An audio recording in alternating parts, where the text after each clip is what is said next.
All right, so this is Thursday, July 24th, our July DC Buzz. We have director, producer, editor Jeff Osborne with us, who is a very accomplished filmmaker. I was thinking about how to introduce you best, Jeff, and I kind of wanted to leave it to you because you have multiple businesses, and wasn't sure how you wanted to introduce yourself with that.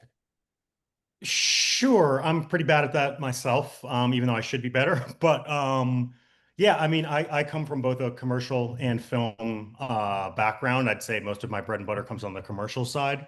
Um, but it has been like my goal is to ultimately move full time into narrative. I've been involved in, I'd say, somewhere between 10 to 12 all independent films, features. On two of them, I was a director of photography, and one of those went limited theatrical to AMC, and the other one went to Netflix. I've been an editor on two features, one which also went to, I believe it was Amazon, another streaming platform, and another one went limited theatrical as well. I was the associate producer and VFX supervisor on The Hill, which is a Dennis Quaid baseball movie. I also did VFX on a basketball movie called Sweetwater with Carrie Elwes and Jeremy Piven and a few others.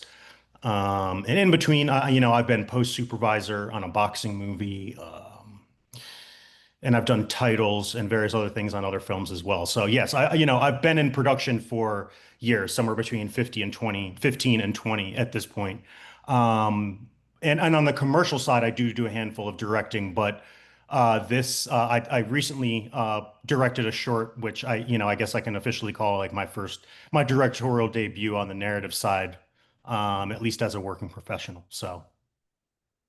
That's awesome. And there was so much. Did you mention the political editing as well, or did I miss No, that? so I'd sort of lump that into commercial, but part of the commercial I do is political. So I worked on two presidential campaigns. I don't know if I'm like allowed to talk about too You much don't with need to get politics here, political, but but it's still an accomplishment that you are at this level and you're working like it's still a right, really big deal. And I'm sure the students would be interested in like how you would got that job and how you would maintain that job.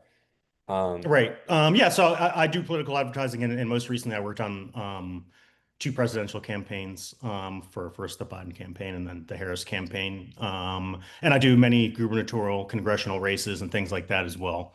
So yeah, involved in a little bit of everything. that's awesome. And you've even won some, I forgot what they're called, the political editing awards. Oh yeah, there's polys and tellies. I don't even like yeah, I've gotten a handful of those. I don't even remember how many, but it's been a handful. It's So still a really big accomplishment. It's awesome. Um, yeah. so one of the reasons I asked Jeff to come here and be part of the DC Buzz this month is because we actually worked on a short film together. So I met Jeff in undergrad at University of Tampa, and we've been friends ever since. And I went to live in Asia and get my master's degree there for about 10 years. But Jeff went straight to LA from when we got our bachelor's in University of Tampa. Jeff, you pretty much went straight to LA, right? You did some It was work a in. few years, but I can't, yeah, I started coming here in 2013. But yes, it was a few years after. But I had made visits and made some acquaintance out here even before that. But yeah. That's cool. And so we had kind of two different routes where I kept doing my education, but Jeff dived right into actual production and work and doing stuff. And so Jeff could definitely talk about that. The reason I bring up some of Jeff's all his different paths and stuff is because you guys could start if you want thinking about questions. If anything comes up, we are open to if you want to raise your hand if anyone has a question specifically for Jeff. But we also have a structure for tonight as well. We wanted to showcase. We wanted to show you a little bit of the film that Jeff and I just worked on, and Jeff was the director. We actually bought the script from someone who had already written it, and we can talk about that. Jeff had done some rewrites. Jeff was also the cinematographer, the editor, the special effects creator. I'm not sure exactly what the title you got for that one, but the point is there's so many different things that we did on this, and I was the producer on it, and I also I directed. There's a opening stunt scene in the water. I will talk about why, but I did the second unit directing for that. And I also, inside the film, there's some photographs, and I took the photos that were inside there. So, um, the reason I bring all that up is we're going to show you the opening of the film, and we're also going to take questions about like the whole process and everything we did for this. And hopefully, this is stuff that you guys find interesting. Um, we're going to talk about everything from pre-production, how we got the script, things that went on during production and how we resolved issues, and post-production, because Jeff has a whole workflow that I think would benefit all of you guys to learn about, as far as like the actual amount of work it takes, the actual amount of special effects that are in the film, the amount of Jeff doesn't just do a rough cut and then a final cut and then he's done. Jeff, I think I forgot how many you said, but you did a crap ton of full cuts of this film. And I had it written down. You told me of the 197 shots in this 12-minute short film, 186 of them had some form of visual effects. So sometimes that just means light color correction or fixing a jitter or shake on a camera or something, but there's a certain layer and level of polish and dedication that you guys will see even from the piece we're going to show you, that I want all of you to understand, like the standards and the levels you need to push yourself and hold yourself to. And that things don't just get done magically. It's not just about talent, it's about how much work and effort and how much you push yourself on every level of this, from pre-production, in production, and in post-production as well. Um, okay, so I'm gonna share my screen. I'm gonna show this video to you guys. I'm really excited for everyone to get to see it. I'm putting it in 4K. Um, so one thing, we wanted to show you all the entire film, but because the school records this and the film hasn't actually premiered yet, we can't show the whole film yet. But we have gotten into a few film festivals and we will be premiering at the end of August. So after that, we might be able to come back and show you guys the whole film. All right, sorry, just give me 1 second.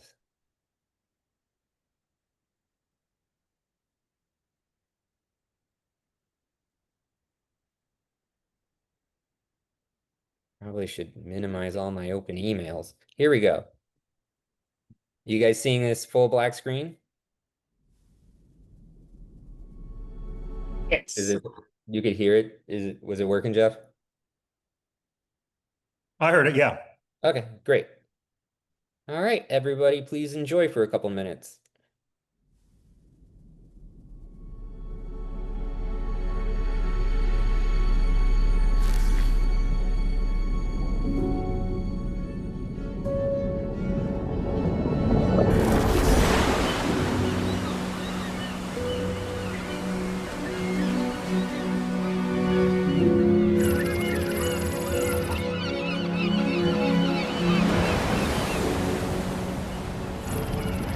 This is nice.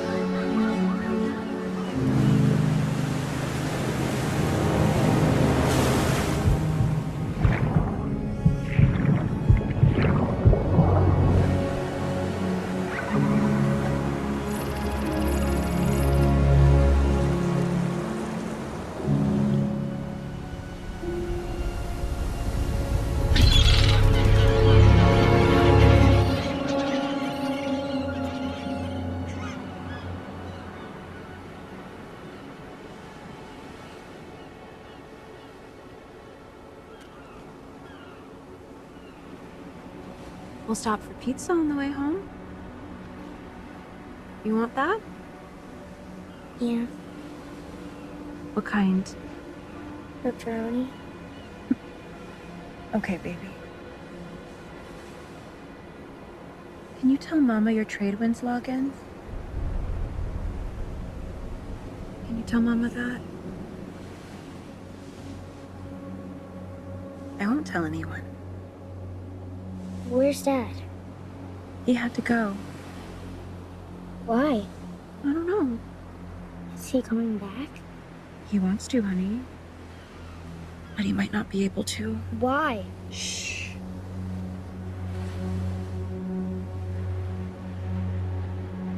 Tell me your Tradewinds login. Tell me, and that he can come back. Why would you need to know that? Sleep mode override.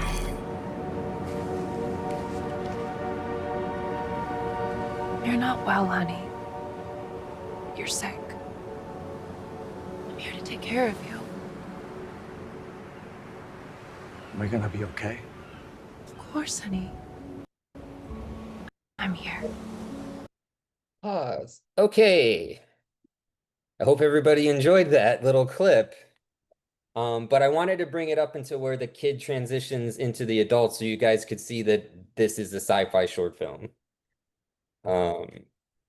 So kind of just a little teaser of what's there. But essentially the story is that the main character is actually not a very good guy, and there are people hacking his in the near future. Instead of using anesthesia, they use VR that actually erases all your other senses. So he's actually mid-surgery and he gets his VR headset hacked and and then eventually gives up his password so that he can survive the encounter with the hackers. And that's essentially it, right, Jeff? Yeah. Okay. Yeah. And it's hopefully it wasn't too, it was a little bit jittery, so hopefully it was probably like it might have been a little bit harder to follow, but the sound wasn't jittery, so Okay. at least if there were, static images at times, hopefully people got the gist. But So you're getting some oh, I nice already see a question. in the chat saying interesting concept, awesome. I stuff. s- That color grading is crazy. I have to read it out loud, Jeff, because when we do these recordings, sometimes they don't see it. Um, sure. how difficult was it to get that audio being on the beach? That's a great question, if you want to talk about that. I was well, our sound person Clint did a great job. But there were tons of elements that we were working against. There was the because we filmed on location on a beach, Seal Beach in California, and there were the waves and elements themselves. But there was also, random people making noise on the beach, someone flying a drone, Yeah, there dump was drones trucks that weren't came. ours. There was a sandstorm on day one where tents started flipping. And then, because not only that, we were using overheads. So overheads, because the winds were heavy, overheads start flapping and making noise. So then you have to try to secure those. So long story short, sound was not easy, but we luckily got it. So with lots of takes and waiting and having to do things, like holding mid take for a plane to pass or something like that. But we plan for that in the schedule, leaving extra time because that is an element, especially when you're out on location. So yeah, we were luckily able to get sound, even though it was not easy. I'll say one thing just to toot Clint's horn a little bit, and also just to give you guys like a little insider information. Uh, I've worked with Clint on several shoots, and I brought him on to meet Jeff in a web series we did. So Jeff, you directed one other narrative thing that I know about was that web series. Yeah. Hmm. And so just the thing about Clint is I've worked with him a lot. He's really good at what he does. He's helped actually innovate how they record audio for virtual reality shoots.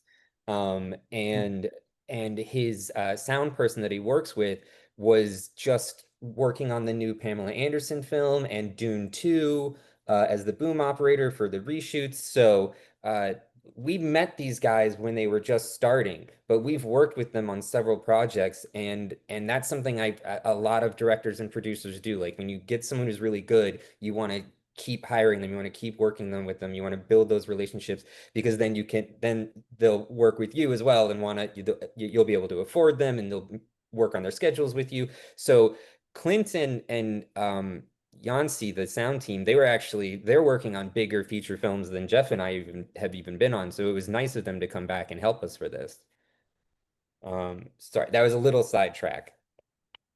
But those are the kinds of things that I want students to also be thinking about. Like you're always networking, you're always trying to build relationships. I've worked with Clint and Yancy for over 10 years now. I've worked with Jeff since University of Tampa, which is over 20 years now. So you always just want to be positive and networking and nice to everyone you meet as much as you can.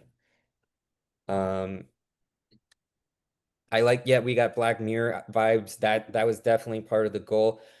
So let's go to since there's no specific questions yet, let's go through the pre-production. So the pre-production for this was kind of interesting because Jeff and I did a web series together called You My Ride. You can see it on YouTube still. Um, and we always wanted to do more narrative stuff, but this happens in the film world, especially the freelance world, where you take your bread and butter jobs, which are not necessarily the stuff you want to be doing, but you're getting paid steadily for to do, and time can go by. So Jeff had been doing a lot of bread and butter political editing ads and working on stuff, but um, uh, I don't want to speak for you, Jeff, but on my end, like all the bread and butter stuff isn't necessarily satisfying. And you really want to do what your Hmm. goal, why you got into film, which was to direct and tell stories, um, or at least for me. And so we just kept talking about how we want to make projects, and we did write a couple versions of some short scripts to do some stuff that I think are still good, but didn't quite get to. We have so much work with the other things we're doing that we just couldn't dedicate it to writing as much as we wanted to. So but now that's not the case. Now Jeff's dedicating a lot of time to writing. um but at the time Jeff was wrapping up a lot of political ad stuff. Like his other business was really like going like just their busy period. So I started online it wasn't a contest, it was more like a casting call for scripts. We said, here's the kind of scripts we're looking for. Here's the budget that we will make your film for, and if you are interested, send us your scripts. And we had thousands of submissions, and Jeff was also part of another website where he was writing his own writing submissions for a contest. And so he was able to pull from really good writers out of that writing pool, and that more uh, I would say secluded nest of writers. So that gave us access to people as well. So in this whole process, Jeff, did you end up? I think you bought 3 scripts, or was it 2? I think we only ended up buying two. We were close on the third, but he had already written a feature, so that sort of made it a little bit more complicated, and he didn't want to sell it because he had already written the feature. So we ended up buying two and then optioning the one, which is Anesthesia. Another one was a war short. But yeah. Yeah. So the contest went, not contest, the casting call went really well. But I think ultimately Anesthesia you got from the website From Coverfly. And Coverfly, that which all of was you guys should know about. Coverfly, you guys should check that website out. Yes, and actually it was just bought, I think, actually by Film Freeway. So what Coverfly is or was, because it's about to be bought or was bought. If you are a writer who either wants to be a writer for hire or, selling your scripts, whatever, it's definitely something you should look into, as well as Film Freeway now because they've been bought. But it's essentially, if you're familiar with Film Freeway, that's sort of a platform, a singular platform where you can upload your film and all of the corresponding information and then submit to lots of different festivals, all through that platform. Well, Coverfly is the exact same thing, but for scripts and script competitions.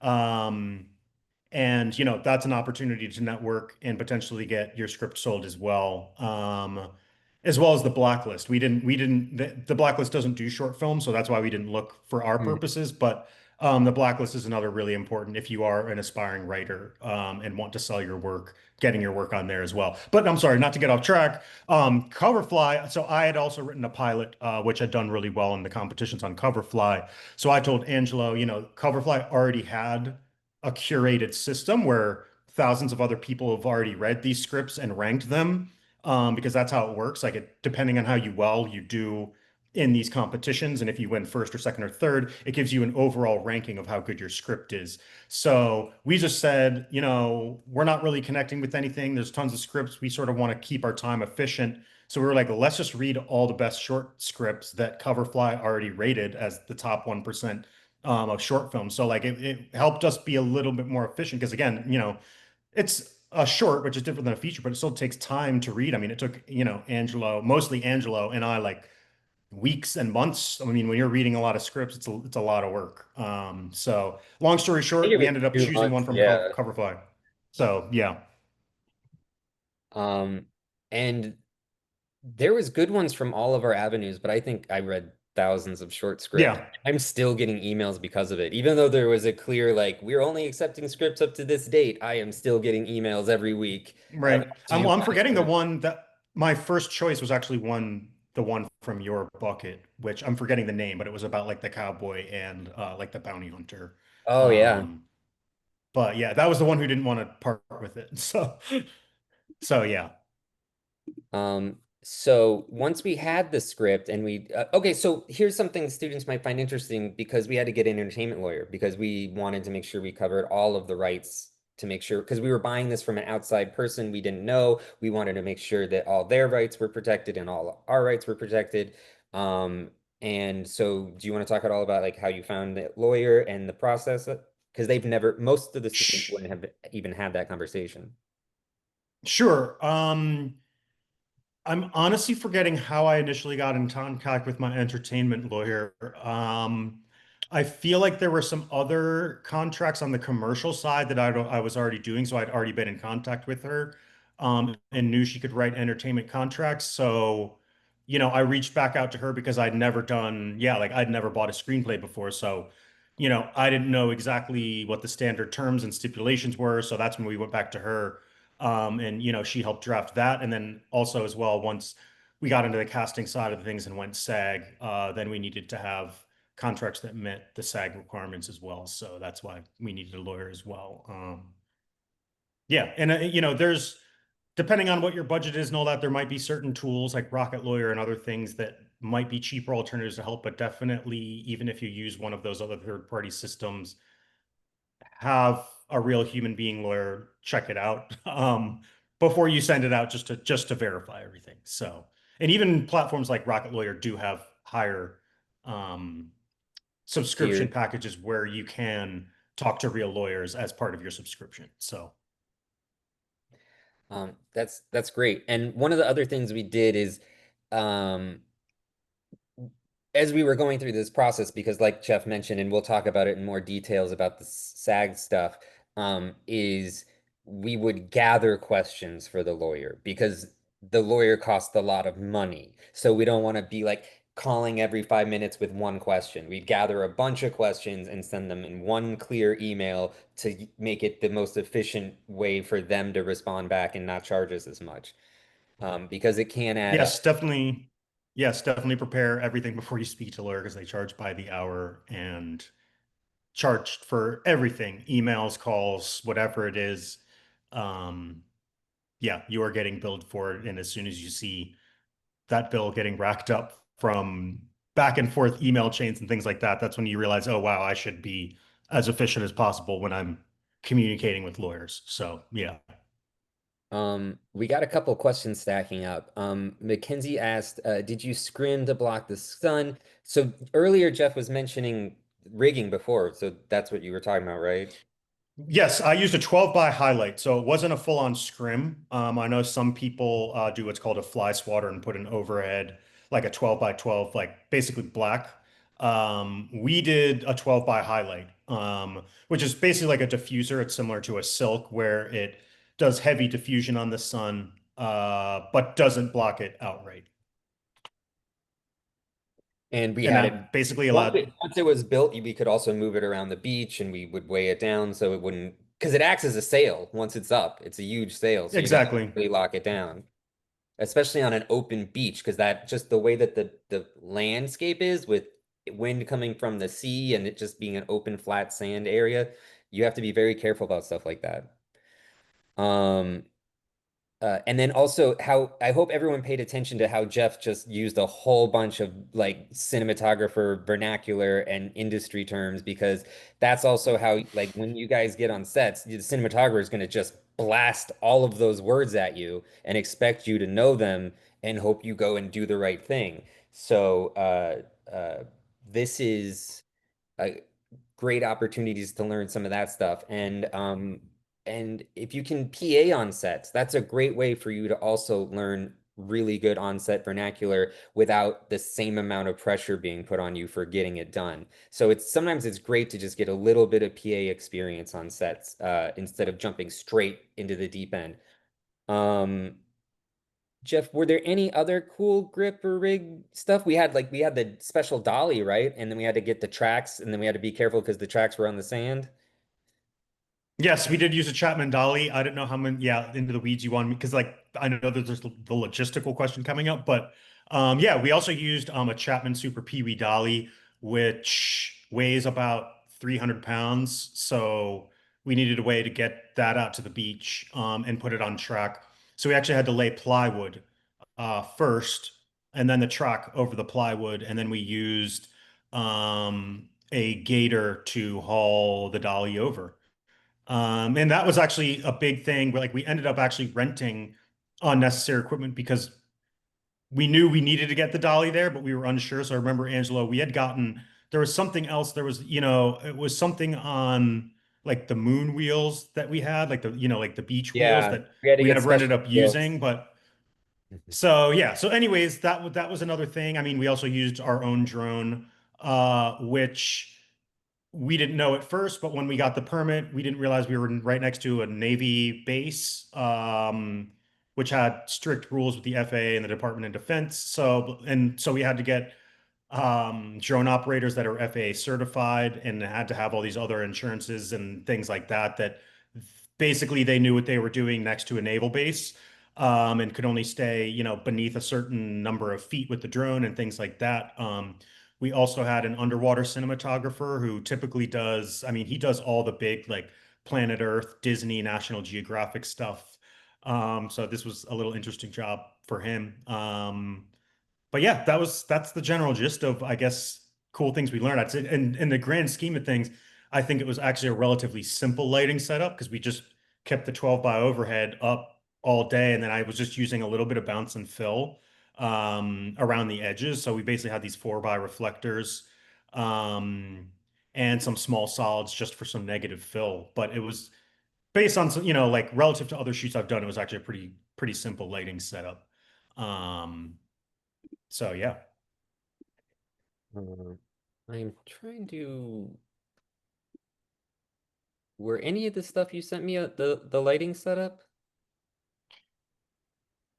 I don't think so. I don't think I even included those because I knew from the beginning I was only doing the 12 by with bounce and fill. So it wasn't like I usually do lighting overheads when it is more complicating lighting setups, but for this one, because it was actually staying constant all day, I don't think I did. Yeah, that makes perfect sense. I was just checking. So Edward wrote a very specific question. How should we approach someone to add, subtract from a film script if they don't know as much of us as us about proper formatting, especially if they're only using Word and have no industry experience or less than Edward, it sounds like you might be working with someone that wants to make a movie but doesn't quite have the know-how. So my best advice for you, and Jeff, you could do your own advice. My best advice would be, since you know how to put it in the proper format, if this is someone you really want to work with, the story idea you're very interested in being part of, then you need to get it in the right format. You should write it yourself and come up with a deal with this person so that like you're getting credit for also doing all this extra work as well. Sorry, Jeff, did you have thoughts on that? Yeah, I mean, I think it depends. I mean, for Edward, I guess my question is like, is this an idea? Like, are you collaborating with someone where they have an idea that you'd like and want to collaborate on, but they don't have a screenwriting background to know the proper formatting? So you're trying to figure out how to, work with them effectively and find a happy balance where you're able to format it and share ideas and things like that? Or I guess what is the background context, I guess, before I give any further thoughts? Okay. Ed, you can keep typing and we'll come back to this if you want to give us a little more clarifying information. And I would say that the general answer is this. I mean, definitely be very straightforward and clear from the beginning, like what the roles are, and also just like sort of just like the legal end of things too, because again, when you're writing a story, that's intellectual property and that's something that you own. And if you're contributing ideas to that, like that's you're sharing a property. So, this is very legal, especially if it's something you're either planning to sell or produce. So I would definitely just say, regardless of what the context is, just set clear terms up front. And make sure you know, because I mean, like, especially getting in a contract, it's a marriage of sorts. And if, it's hard and difficult and sticky to get out of if it's something where you want to keep that idea and not work with that person anymore. So, just be straightforward up front.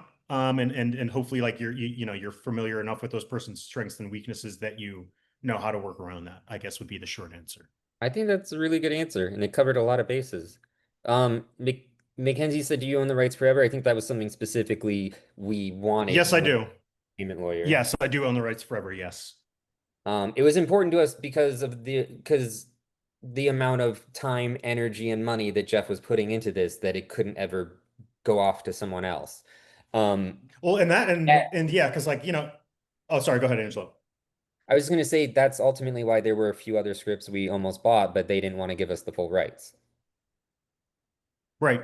Exactly. And yeah, it's basically, with this, a lot of people do shorts as a proof of concept for something larger. Like for this, as I told Angela before, like this, I'd actually created this short just to be a standalone piece for the purposes of going to the festivals and showcasing my skills as director and for networking to then hopefully get funds for a feature.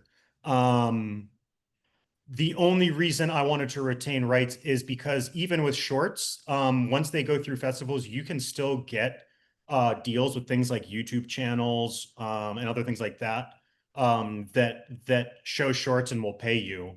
Um, and in the off chance there was someone who did see the short, and even though I'd never planned on this being a proof of concept for something larger, as a matter of fact, we've been nominated at a film festival for best proof of concept, which was never our intent. But theoretically, someone could approach us and be like, we really like this idea and want to develop it. So then I'm able to fully own that and take, because otherwise I would have to go back to the writer and be like, hey, am I allowed to do this? Like after I've already done this entire investment into the short film and directing and all that. So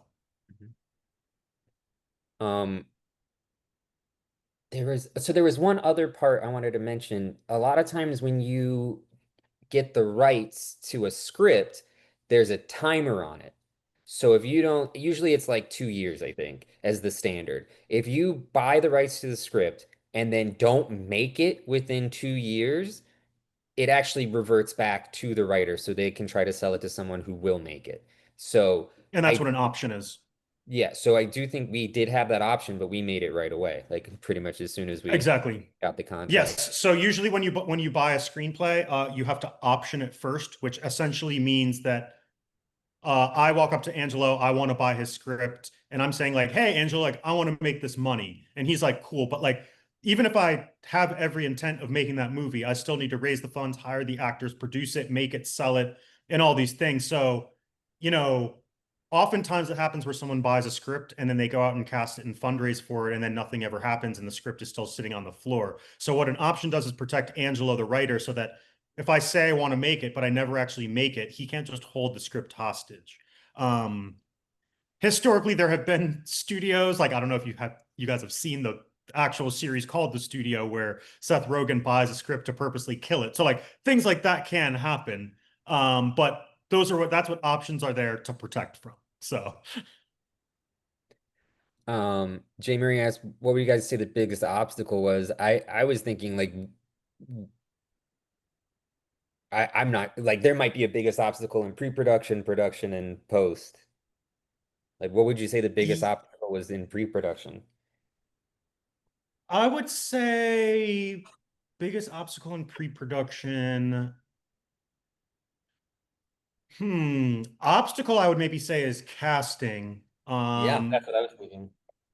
And I would say not necessarily obstacle, but like I would say surprise is what you think is a simple shoot, two people talking on a beach with a couple montage shots swimming in the ocean.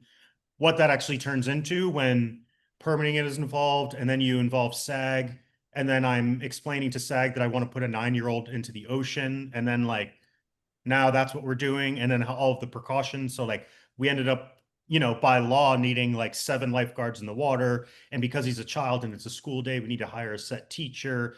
because we're on a beach and base camp needs to be 200 yards away, we now, and oh, and not only that, because, water temperature and things like that, there's legal restrictions. They need It to was have in access December. to hot water, and I forget what all they needed a hot shower Yeah, we had to and have a hot water water after they shower were in the available water. within 100 feet of where he was getting out of the water. So we had to build a shower on the beach for him, and for all the talent that were in the water. So yeah, I would say that wasn't necessarily like a hardship, but more just like what the point of the short was is just like you're constantly learning as a filmmaker, and when you realize like simple isn't always simple, especially when you're dealing with a large crew and SAG and unions and things like that. So Yeah, I think my answer would be the SAG because had I've worked on union shoots before, but I had never been in charge of making it a union shoot. So right. um talking like we had to start an account with them. We had to start signing contracts. We had to put a certain amount of money down that we didn't even know about. That became like a big chunk of money we didn't realize we had to put down, even though we were applying for the ultra low budget short film um uh, uh I forgot what they call it, program.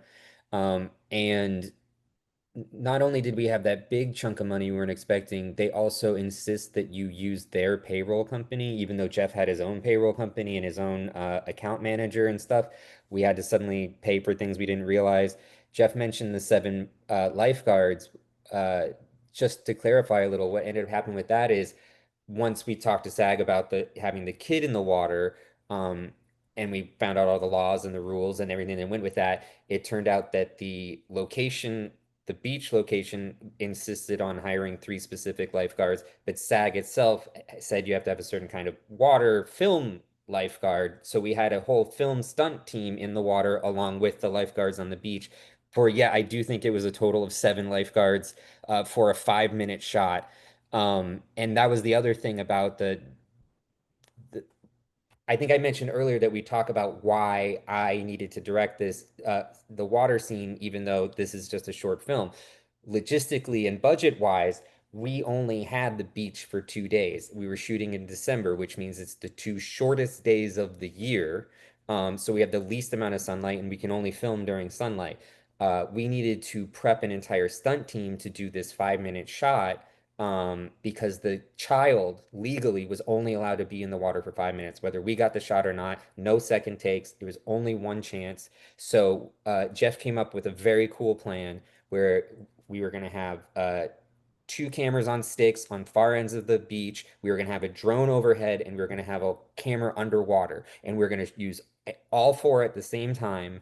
Um, and because we only had 5 minutes and we shot in like the highest resolution possible on the slow motion, I believe the highest slow motion that the cameras we used were the not red. Was it Black Magic or was it red?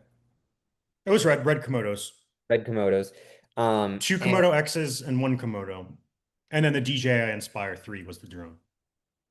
So basically, because of all the legal rules and that this was considered a stunt, and if you saw the video, like they were only going up to like this high water, but we had to negotiate. We had weeks of emails of like, can the water go up to the knee without a stunt team? Can it go up to the hips? But like we wanted the kid in the water, so like eventually it was like, okay, we need the full stunt team. It's going to cost this, and we have to arrange all of that.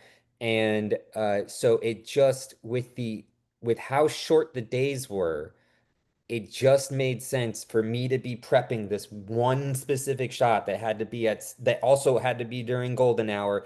So Jeff was directing the scene the whole day while I was on this other kind of side set prepping everything for that. Um, and so it just was logistics, and I think it worked out pretty well.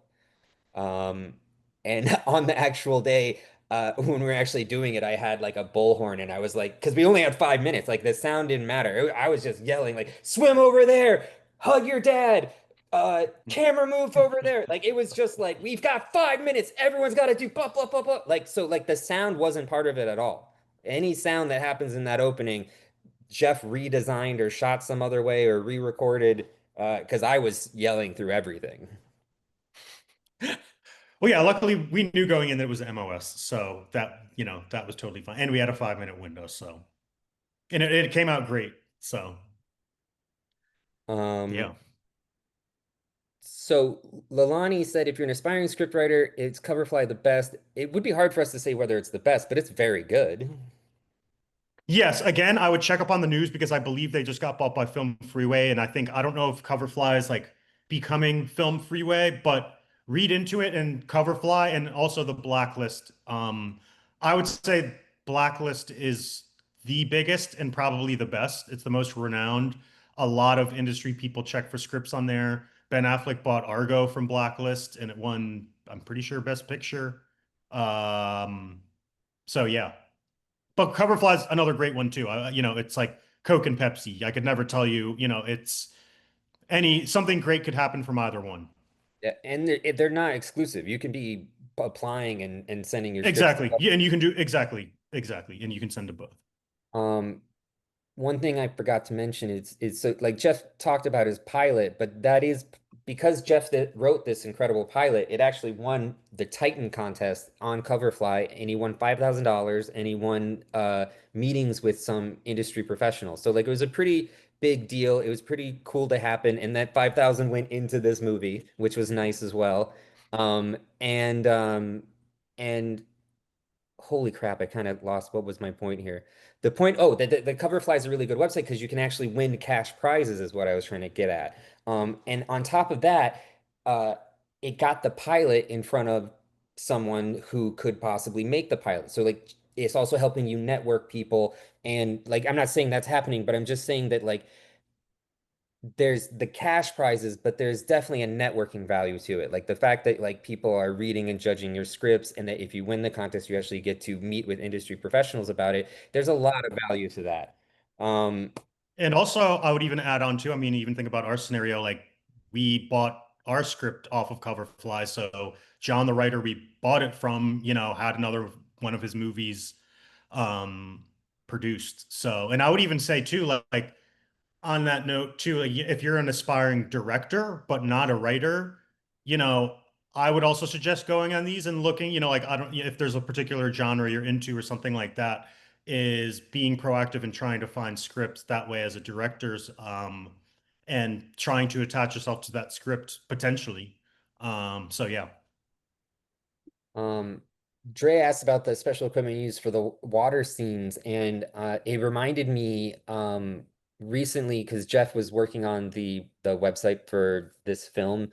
Um, I was looking up, double checking everyone's spelling of their names and looking up their IMDb's and just checking links and stuff. And our underwater guy has shot so many cool things. Like I didn't realize how accomplished he was that he worked on our short film. Like he I think he did like Earth 2 and a couple other like Yeah. really big worldwide documentaries for underwater stuff. So we got really lucky. Do you remember his name? I'm sorry, I'm blanking right now. Is Charles? Jeff Hester. Yeah.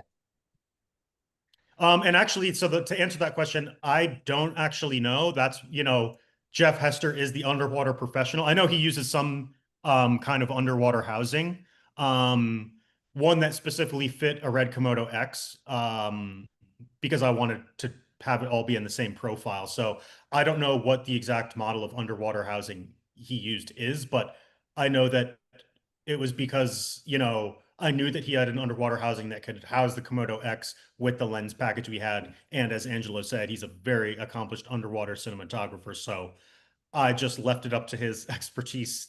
And then, it's all insured and everything like that as well. But I know he's a professional and is not going to let his underwater housing flood and ruin the camera. So, but unfortunately, I don't know the exact model, but I left it to the professional who did.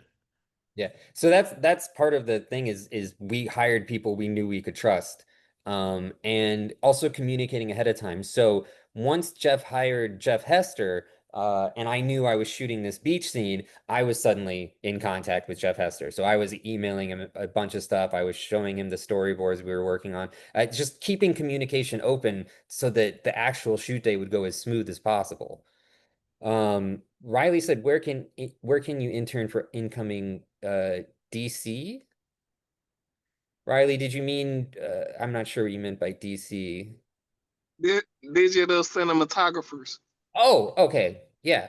Um, Jeff, do you have any suggestions for aspiring cinematographers?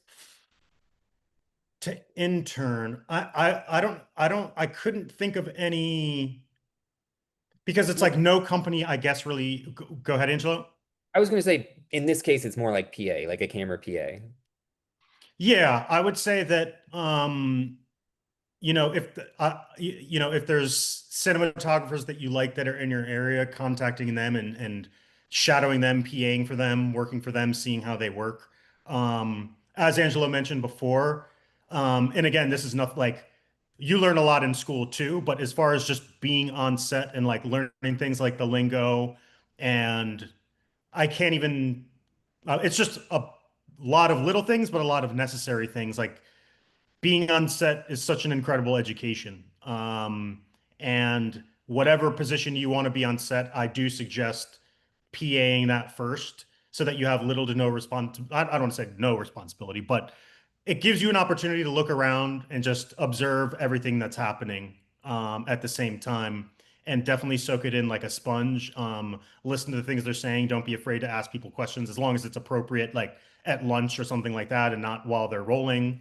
But yes, I would definitely suggest PAing and contacting DP cinematographers that are doing good work, whether that be commercial or, film work. So, It's a really good question. For me, when I was first getting out of film school, I did this one thing on several sets and it worked a bunch of times. I don't think it ever actually failed me, but um, first day of set. So this isn't quite answering your question, but it's getting there.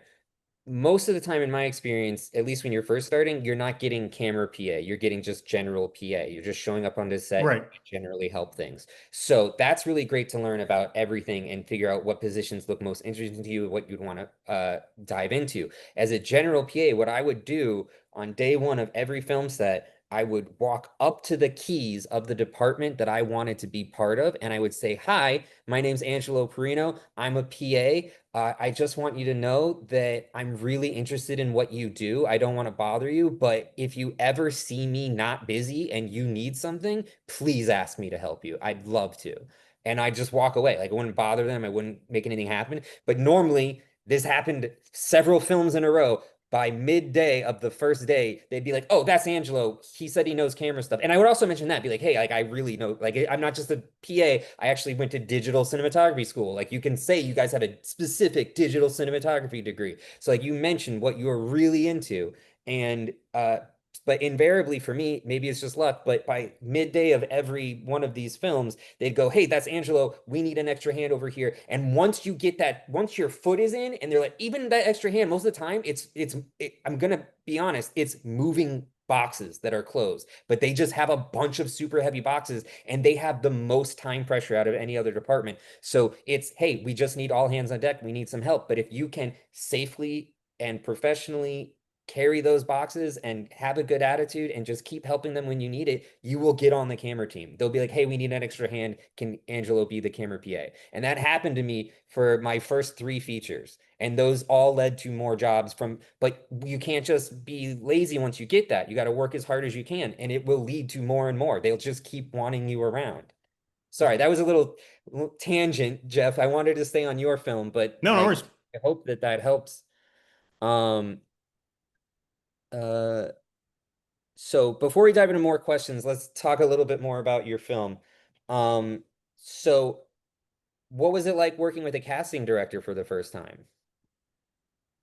That was nice. It was, that was one of those things where it was good to work with the casting director as a director for the first time because, I've known of the process, but never had done it myself because most of the commercial shoots that I do, even the web series, I don't even remember how we cast that, but I know it wasn't a casting director. But I was the casting director for that. We were on was LA it? casting, Okay. Okay. making all the Well, posts. working with the casting director is great because they have connections with a lot of good represented talent, and they are basically, I mean, if you ever want to get I don't want to say ever. There's exceptions to every rule. But to increase your odds of getting an actor. I mean, it's your odds of getting an A-list person at least on your first film are low. It's not unheard of, but the lead actor in our short, I'm a first-time director. I don't really have a track record for that actor to look at my stuff and say they feel comfortable working with me. So as a first-time director, it's harder to get good talent. So a casting director is a great person to use because they have existing relationships with these actors from when they cast them and other things. And as long as you develop a good rapport with that casting director and they take you seriously and see that you're actually like making a real film that has a budget, and you have a real plan, like they're willing to work with you and, sort of put in a good word to these actors. And that's how we're able to get our lead, Aaron Staten, who's, I mean, I don't know anyone if you guys have seen Mad Men, but he's a fairly significant role in that. And I don't think I ever would have gotten anything like that without a casting director. And they're also excellent for managing auditions. So, it's all like, and I feel like at this point, everything is just fully moved online. Like before COVID and all that, like in person was a lot more popular, but now everything's basically online. So all of our casting was just done online, and we just got a bunch of audition tapes sent. And the other good thing is that, casting directors have a good sense of, they read the script, they understand who the character is, and like they know how to decipher based of all the actors on the roster who actually, could pull off this role well. So the casting director gave us a lot of good options. For Aaron, we actually just sent him an offer because, when actors are big enough, it's all case by case, but for an actor of his stature and a director of my stature, he would not be willing to audition. So we sent him an offer. But the other roles we auditioned, and for the roles we did audition, like there were so many good people. It was hard for me to choose. I mean, it's a good problem to have, but we had to run extra rounds of auditions just to make sure I was 100% sure I was casting the right person, because there's a lot of possibilities, and you also want to, think chemistry between the actors and things like that. So, but all that to say is, a casting director is invaluable, especially if you are trying to produce a project, that's going to go on the festival circuit, or you're trying to sell it and trying to get, whether they be well-known names or just good talent, you at least need one of those. So, If I remember correctly, she also helped us arrange for our one uh fitting day and a rehearsal that we did as part of like when she helped negotiate the deals. yes, yeah. So, and that was like another important thing, is because, um, again, as we noted about the schedule and all that, like, and how many pages we needed to film that day and how many things were going on, like starting day one, we needed to hit the ground running filming. Um, so I wasn't going to have time to see the actors in costume for the first time on day one when we need to shoot a bunch of coverage that day. So we basically needed to do a fitting day and a table read day where basically it was all of the creative keys, the production designer, the costume designer, hair and makeup, the actors. We all just basically went to a studio set so that I could see the actors in costume, and we could basically decide, is he going to wear this shirt or that shirt, this bathing suit or that bathing suit, so that when we were actually on the beach shooting, like all of this stuff was already decided. The makeup artists knew exactly what they were doing. Costume Fair. knew exactly which costumes they were pulling, and there weren't any questions because we would have ran out of time if we were making those creative decisions on the day. So, Mhm. so yes, all that to say is that, she helped, organize that, as it was basically a paid day for pre-production, but, you always need to bake that in, especially for a feature, for things like camera tests or table reads and fittings and things like that. So, And I want to emphasize everything Jeff just said because it was really important. It really helped the whole production because, like Jeff said, we were shooting on the shortest days of the year. We had to be shooting every minute of sunlight. So we were getting there before the sun was rising to get every minute of sunlight to shoot. So yeah, like that pre-production day that we got was really important, and we had to use the casting director we had to plan ahead of time to know we needed that. So because we needed that to be part of the initial contracts we were negotiating with the talent in the first place. And also, we also have to negotiate that that's a whole day rate for each key of the different departments that has to show up and also bring all of those options. So the budget goes up with needing this day, and arranging it was basically like arranging a whole day of shooting because we had to have it scheduled by the hour of like, okay, this actor is going to be in hair and makeup here so that the wardrobe can be working with this actor here so that we can have everything done by this time so that we can do our first and only rehearsal before we actually go out and shoot this. Because we had done all the casting with separately. So this was the first time the actors were ever all going to be together and we would get to do the table read. And the table read unlocked a lot of things about how Jeff was going to direct the talent. Like it really helped inform. There was a lot of discussions afterwards. And I think the film would have really slowed down if we didn't have if those conversations were happening on set. You know what I mean? So just very Exactly. important. What I'm emphasizing is pre-production. Um, I saw Quintarius, you had your hand up for a second. Did you write your question? I can go. That's actually might be a good segue next. So, Angelo, you actually have. So the next question was, do we have tent for talent to escape? The Yeah, short answer is yes. And Angelo actually has a base camp overhead. So, I can go that. I and have it. you guys may already know about base camp, but I'll just tell you just in case you don't. So, you know, on a film set, there's the set where the cameras and actors are actually filming the scene, but there's also something called base camp, which is generally where the operations of the film are running. So we actually had a ton of tents because we needed to have one for hair and makeup, um, for the actors to basically sit in the makeup chairs and get into makeup. So yeah, you can see the overhead there. That is basically all the tents that we had. And it ended up actually being more because we gave, for example, hair and makeup a tent, and then as soon as they arrived, they were like, "No, we need two tents." So we're like, "Okay, let's give them a second tent." So things like that. So yeah, base camp, especially when you're shooting on location, is very important logistically.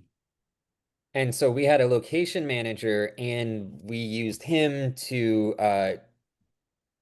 basically work out the permit and the contracts with the city so that we could. I think that was someone else's question is, did we need permits for the beach? In LA and most places, you do need permits. That's not just a Hawaii thing. So we did have to get all that permission. We honestly and ideally, you want to get it all locked in and booked and solid as early as possible, like as soon as you can. A lot of times you might work with uh, the actual city side of things. They don't feel the rush or the need to lock these things down like we do, but we need these things locked down. So sometimes you might even have to like I had to do for this, keep calling, keep applying pressure, keep making sure that this was going on because you really can't breathe easily if this contract isn't fully signed and locked down. So you can also tell from what I was scrolling through that we have while we were waiting to figure out like because there was different questions and different rules of where the tent's going to go, how much was the tent going to put up, where were we allowed to put the porta potties, where was the crew allowed to park. So you'll see that we didn't stop at one option. Like we had several plans ready to go for whenever the contract was locked and whatever they give us our final answer, and we were giving them these options to see too as well for what we were looking for. um there's some other good pre-production stuff we can share as well.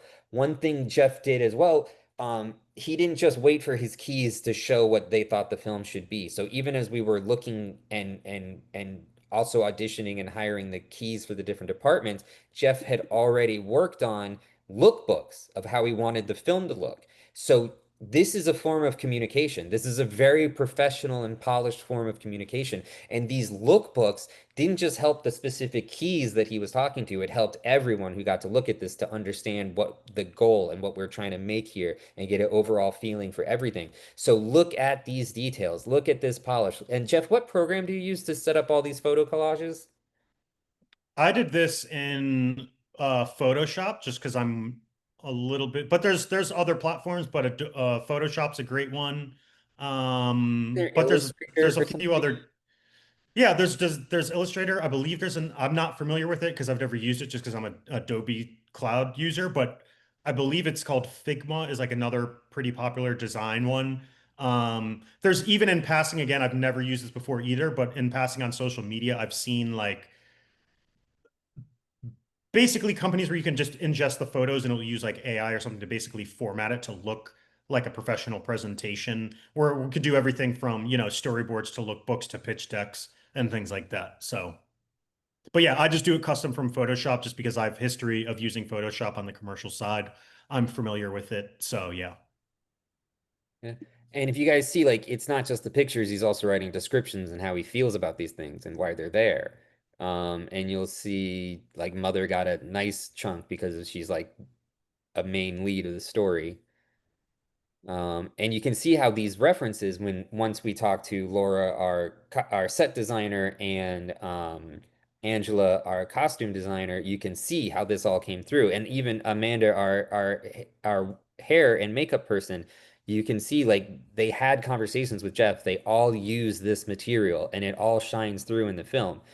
We didn't show you guys the surgery scene, but we actually have a full-on scene where someone's chest is open and there's a beating, pumping heart. And I think the shot really does look like your reference. I think we really do dive into this.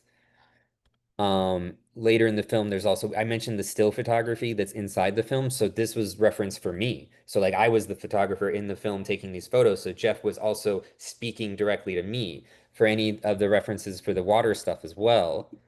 Um, and we had many conversations as well in pre-production because making sure because we only had that 5 minutes. So Jeff and I spoke quite often, way ahead of time, many times about how to make sure we get this exactly what we need in this 5 minutes. Um, so yeah, I love looking at all this stuff and this level of polish and this level of information and the way that you can use this to communicate with your different keys. This is all incredibly useful for all of you, and I hope you use this kind of stuff.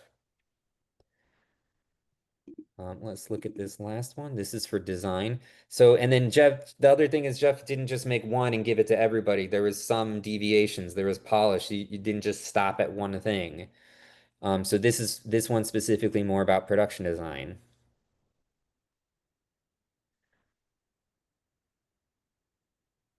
Uh-huh. And so this tablet actually plays in the film. We had this clear piece of glass, and Jeff actually created it, so it looks like it's actually a real futuristic touchpad to use. Um, yeah.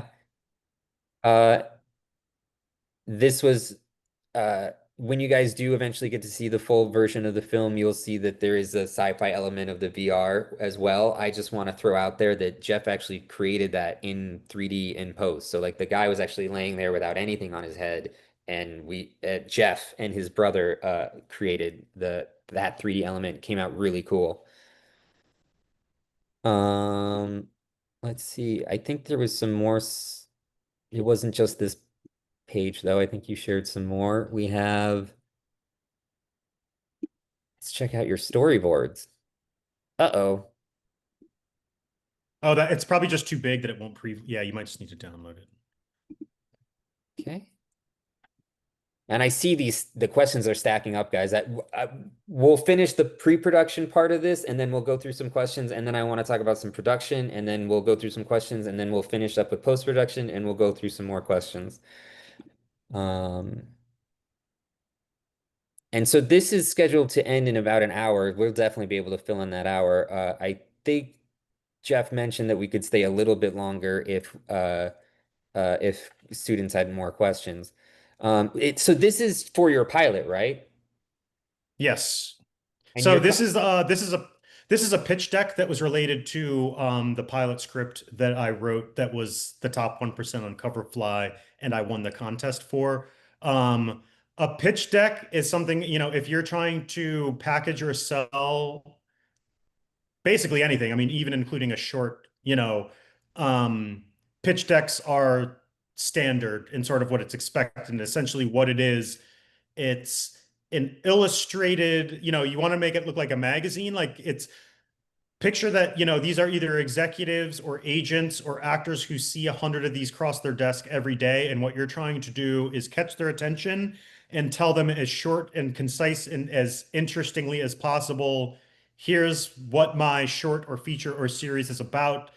Here's why it's unique. Here's why it's interesting. Here's why it needs to be told now. And it essentially does that, and it's sort of like a magazine version of an elevator pitch. That's a And really that's good what a way pitch to deck describe is, it. and pitch decks are very standard as far as what, people use to get projects funded and in a development. So And if you'll all notice, every background is different. Every page is different. There's not like, except for this where he's repeating a theme, but it's opposite. It's mirrored. So Jeff's never repeating himself really. It's all new information, but that's for the human eye to keep the person reading this engaged and hooked and interested. So like even this one, like this is just a cool picture. Oh, the information's at the bottom. When all the other times it had been up here. So he's keeping the readers actively engaged in what they're watching and reading so that they don't get bored and just move on to the next one. So there's entire social sciences behind how you could arrange this, but there's a lot of good things happening here. And I hope you guys look at this and just see the amount of work, the amount of polish, the amount of pages. And Jeff, I can almost guarantee you didn't just write this once and we're like, okay, I'm done, right? There's multiple drafts oh and yeah, this is probably yeah, hundreds of drafts. so you can't expect to just be one and doneing things. You got to really put in a lot of work. You got to really polish and push yourselves. I love this, and I can't wait till you get it greenlit, and then we get to showcase and share this for another DC Buzz, which would be awesome. This is important. This isn't a lot of pitch decks because a lot of times people with money or people who aren't necessarily artists about this want to know a quick, what is this? What am I putting my money into? What can, oh, it's like Narcos. Narcos made money. It got millions of views. That's what I want to see. Oh, this is Narcos meets Snowfall. Awesome. And like, you know what I'm saying? So like giving, this is sometimes you're giving the simplest versions of things as well to like really boil it down for the people that you want money from. It's keeping it simple is key. One thing I also really like is see how this kind of black on white makes it look like a redacted or like a kind of a government type file font. Like, so like that, like, especially on the first page, like, not first page, second page, like right here, like this is just kind of like a cover letter to what the whole thing's going to be like, a secret redacted. We're talking about government stuff. So look at this theme Jeff's created. Like there's a lot of thought that went into this that isn't just, oh, I'm doing a period piece about the CIA. Like there's a lot of layers that are getting added to this, even in the magazine level. Let's see if that download worked. Give me 1 second.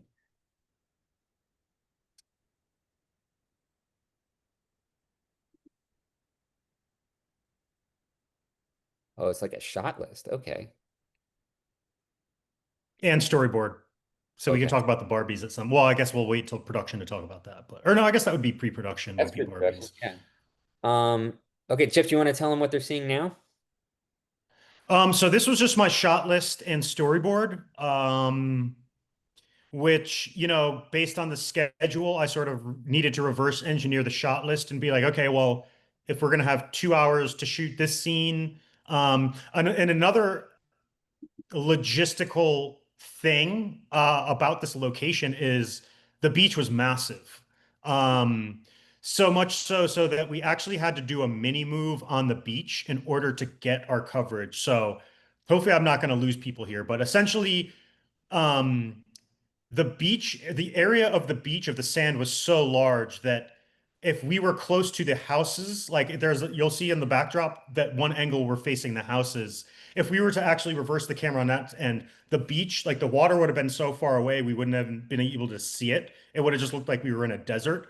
So for the coverage where it's facing the houses, we had to shoot in one area. Then we had to move the entire set closer to the water to get all of the coverage where the coverage is facing the water. So anyways, like there was that I had to think about. There was the fact that we only had so many hours in the day. There's a fact that when you have a 9-year-old child working on a school day, he needs to have, was it 3 hours of school? Yeah, So there's a we certain needed amount of hours of school and breaks at certain intervals as well.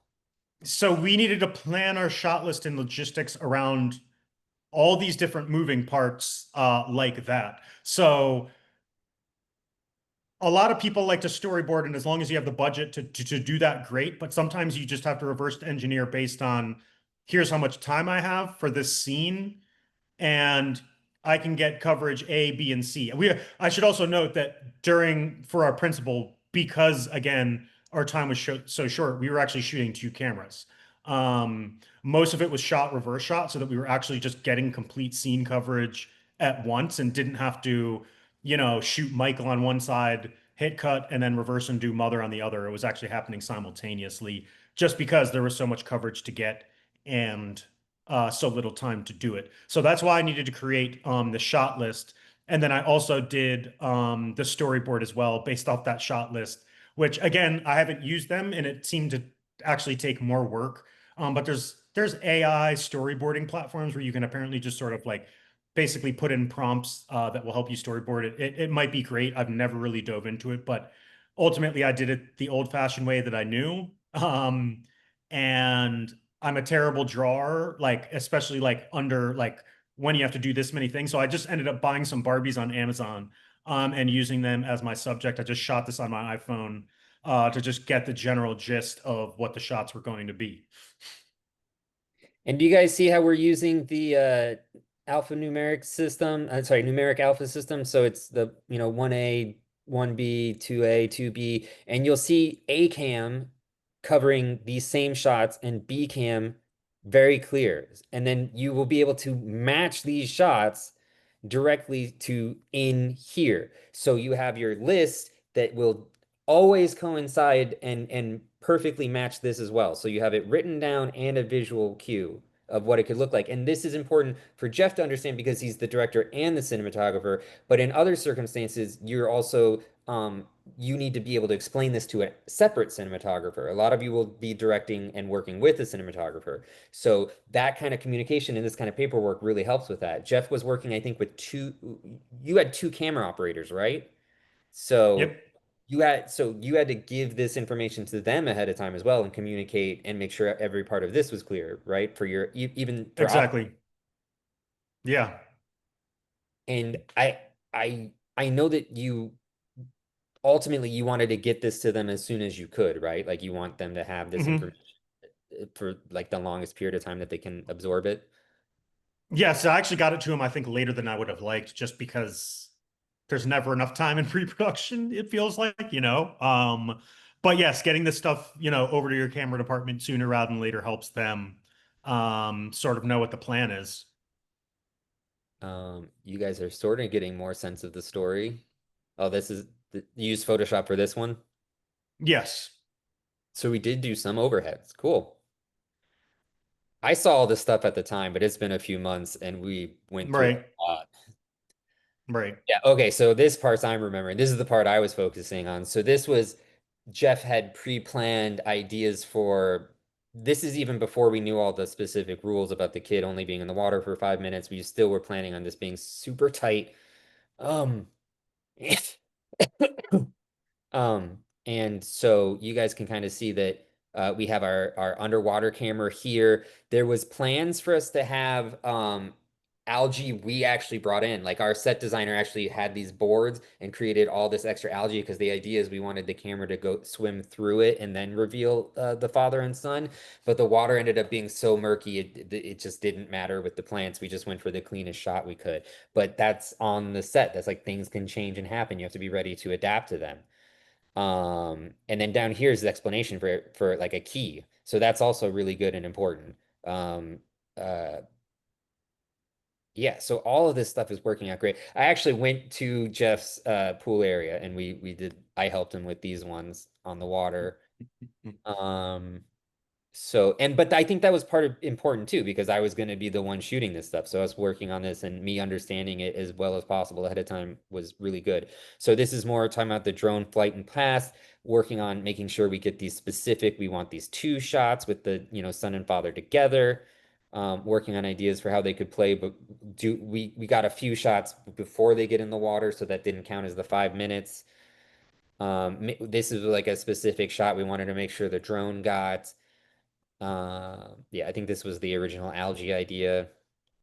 But yeah, so basically this was just used to communicate with, there was, if you think about it, there was the entire drone team, which I think was like 5 people. There's the underwater camera guy. There was the these were 2 operators, but they also have their ACs, and Jeff is also at the director's monitor, like way off to the side. So there's a lot of people and things involved, as well as all the safety stuff. And so like also there was the 7 lifeguards swimming as close as possible while still staying out of the frame. Also, I didn't mention this. We purposely hired the dad actor who is an underwater stunt guy. So we had another whole extra layer where we didn't have to worry about him as an actor. We actually he was there to protect the kids specifically, almost more than being an actor. He was a great actor. We got really lucky, but that was part of the plan was that the dad was also a stuntman. Um, Anything else I'm missing or forgetting about this? No, I think that's a pretty good breakdown. Does this have the hospital stuff? We can show them that. It probably does. You mean like like hospital storyboard? Yeah. Probably. I think so. Just scrolling. Oh, here we go. Okay. So we didn't get to show you guys, but you'll have a little bit of a fun idea. But one thing I really liked in this film that Jeff had planned ahead of time was how to go from the beach to this hospital scene. And you'll see that because we established the water in the beginning, when we go into this hospital scene, the camera goes back into the water, into the black, and we use it as a wipe into this dark hospital room where the surgery is taking place. So it goes smoothly from water into the room. And those are things that you guys can think about ahead of time. At least from my perspective, a lot of films that stand out to me are films that really look like they planned how they were getting in and out of every scene. And I think this red just represented the open heart. Yeah. Um, yeah. And at one point, Jeff even had me dressed as one of the surgeons, but it ended up the hospital room ended up being so tight that they didn't need me as an extra. Forgot about that, yeah. Yeah, overall everything with the film turned out really well, I think. And I really like it, and I can't wait to share it with the rest of the class once we can share the whole thing. Um, was there anything else with the materials you sent over that I'm missing that you wanted to share? No, I think that was everything. Okay, cool. Um, let's go through. Is there any other pre-production stuff you wanted to talk about, or should we do some more student questions? No, we could do some of we can do some more of the questions. I think we left off at how long do you recommend a short to be? I can answer that one. Yeah. Um, Now, generally speaking, festivals will say technically a short can be up to 40 minutes. Technically, that's true, but I've never seen a 40-minute short film, at least not one in a festival. Um, the longest ones I've seen do well. I mean, like the Academy Award-winning short film last year was 22 minutes. Generally speaking, though, the rule of thumb is you want to keep it like around 10 minutes. And that's mainly because of festival programming.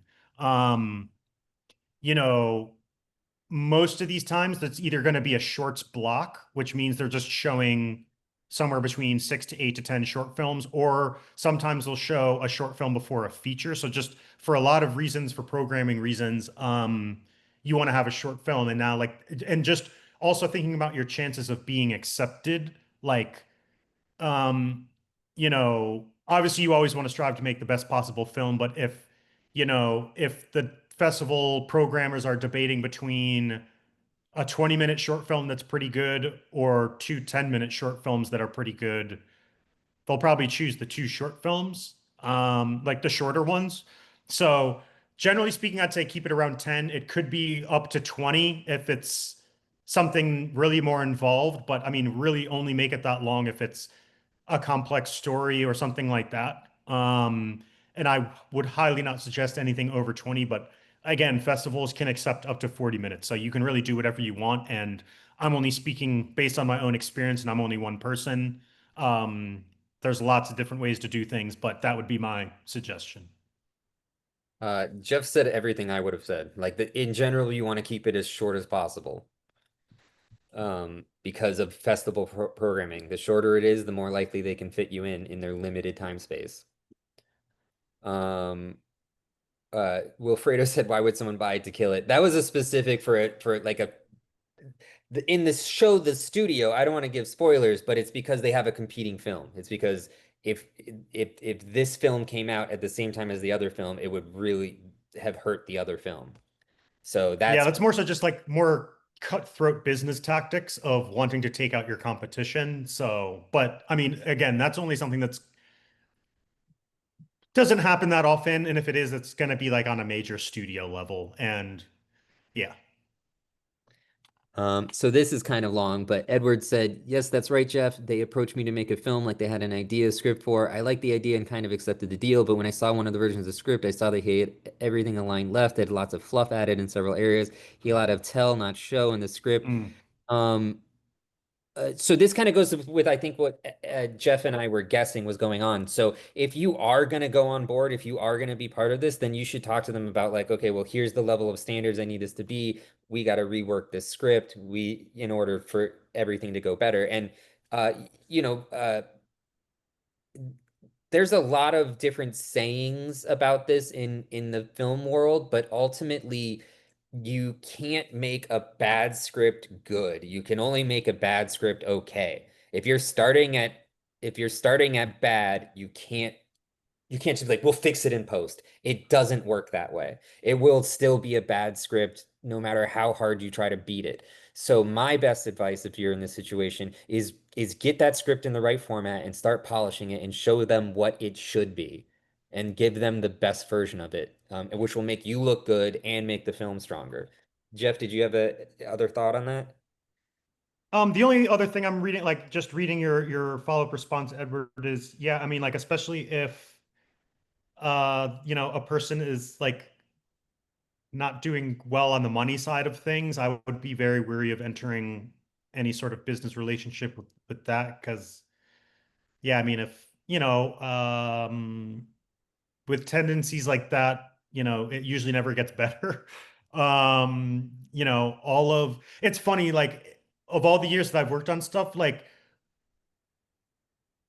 the ones who treat me the best and pay me the most, like yes, it can times be fast paced and stressful, but like generally speaking, it's like they actually respect me more and treat me better. And I feel like sometimes like the worst, lowest paying crap, like the people also treat you the worst and That's pay true. you late and give excuses and all these other things. So, um, based on my experience, you know, gravitate towards the people that treat you right, and pay you on time and can have an honest business conversation and don't give excuses or dodge payments and things like that. And the only other thing, it looks like we did skip one question, Angela, which is we go over on our allocated budget. So I know that we Oh, wanted to talk about. before we answer Oh that, I yeah, just want to finish Edward. So Edward, everything Jeff said, I didn't keep reading to the bold part with the payments. So everything Jeff just said for sure. Um, you should only be doing this with people you trust, and if they're already giving you red flags, that's not a good sign. So you should have a real conversation with them and be like, hey, if we're gonna move forward, you we need to catch up on payments and we need to fix this script. And if they, and you should, and especially like my advice for everyone is even if it's a friend, you should get it in writing. Everything that Jeff and I do, even though we are great friends, we still do in writing. So just to cover all bases and make things clear, ultimately, it's the best way to preserve every relationship. So get Edward, my best advice is get up to date with everything and don't do anything moving forward until you I get agree with something in that. writing. And clear terms moving forward. Yeah. And it sounds like you may have some stuff in writing, but it doesn't sound like it's as clear as it should be. So you might just need to rework everything. Um, Mackenzie is asking about budgets. This is up to you how much you want to talk about how much money you spent. Yeah, I'll just try to give like the medium version because like budget could be a whole other half-hour conversation on its own. So like going into this, like I would say that we actually had a somewhat unconventional situation. Not well, not necessarily unconventional. So I'll try to keep this in a track that like makes sense. So on the one hand, on the business side of things, like if you're finding yourself on the producer side and what interests you is raising money and allocating budgets and doing things like that, um, is,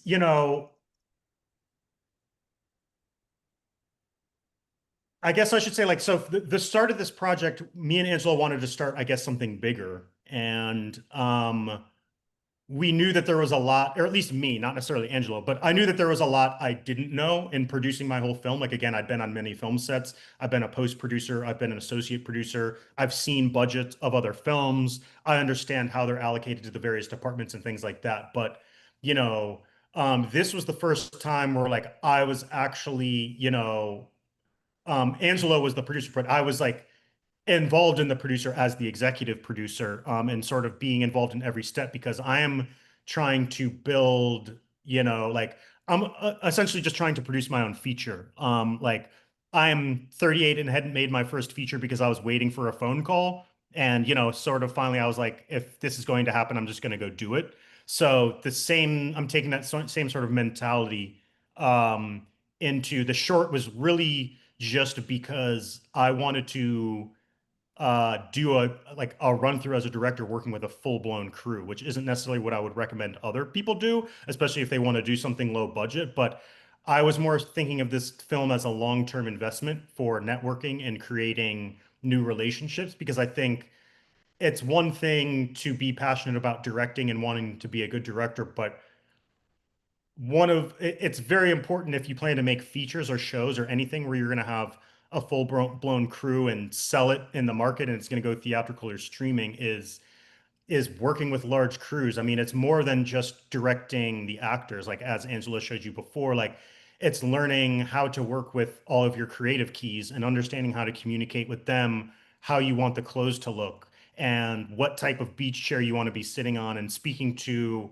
a composer of how you And the want the sounds music the to beach sound. chair makes. Sorry, I didn't mean to interrupt you, but the sound became an issue. Right. So I guess all that to say is like that was the one side of things is that so that's one part. So now part two is I just happen to have like a fairly good commercial year. And if anyone is going to own an LLC and be like a business owner, it's like something you'll want to consider is, how to minimize your tax liability. And part of doing that is at the end of the year, buying new equipment, or producing a short film because those are all business expenses. So I was in a situation where, I knew I wanted to fund a short film, and there was essentially an opportunity where, because of the commercial work I had done, the option is I can give that money to Uncle Sam or I can invest that money in a short. So like I was in a bit of a unique scenario where there was no set budget. We knew that we wanted to stay within a limit, but we blew that limit out of the water. But we knew that we had that blanket. But that was also because this goes back to my long-term investment, and there were a bunch of things that we didn't know about, but we were willing to pay for that education. Like those things, like me, I'm thinking it's simple. How hard this can be? Two people talking on a beach. That should be simple and cheap. Well, it's like only we do now and then know, like things like, I mean, the permits alone were $4,500 or something like that. You know what I mean? So, you know, um, this is why I say going on set, like, you know, there's so much you learn by just going out and doing it, even if you fail. So, like, I would suggest, like, even if you're starting small, doing web series, whatever, like go through the motions, see what it's like working with a larger and larger crew, see what it's like actually budgeting. They're always going to be a permit authority no matter where it is you're going to film. Anytime you go to a state or a city, just look up that state or city's film commission and you'll probably find everything you need. Um, and really start understanding like the business side, Now, and all of those things, and even understanding things like 6 hour rule for crew and payroll for crew and all these other things that we need to do to follow California law that add on things like fringes and workers comp and things like that. But I really wanted to, um we didn't need to have a 50-person crew, but we did because I did it because I wanted to do a run through of being a director working with a big crew and navigating that before I make a feature for the first time, because it's going to be very hard to make a successful feature as a director if you're working with every single one of your creative keys and actors for the first time, because it takes time to build chemistry with people. So, and of course, the higher you get up the ladder, I mean, people are just so talented that you might not need as much, chemistry building time when you get to that level. But, um, it's important to build relationships as a producer or a director, because even as a producer, you need to have every department, you need to have like a roster or a depth chart of people that you could reach out to that and trust and will show up on time and have a good attitude and all these things. So like, it's important to know people. And I feel like I'm rambling, but hopefully that answered the question. No, it was excellent. And I feel like, tell me if I could be wrong, but I feel like we did meet some keys on this set that we would absolutely work with again. And Absolutely. Yes. your gaffer, our hair and makeup, the costumer, we had some really great people on set. Everyone on the camera team, I thought, did an amazing job.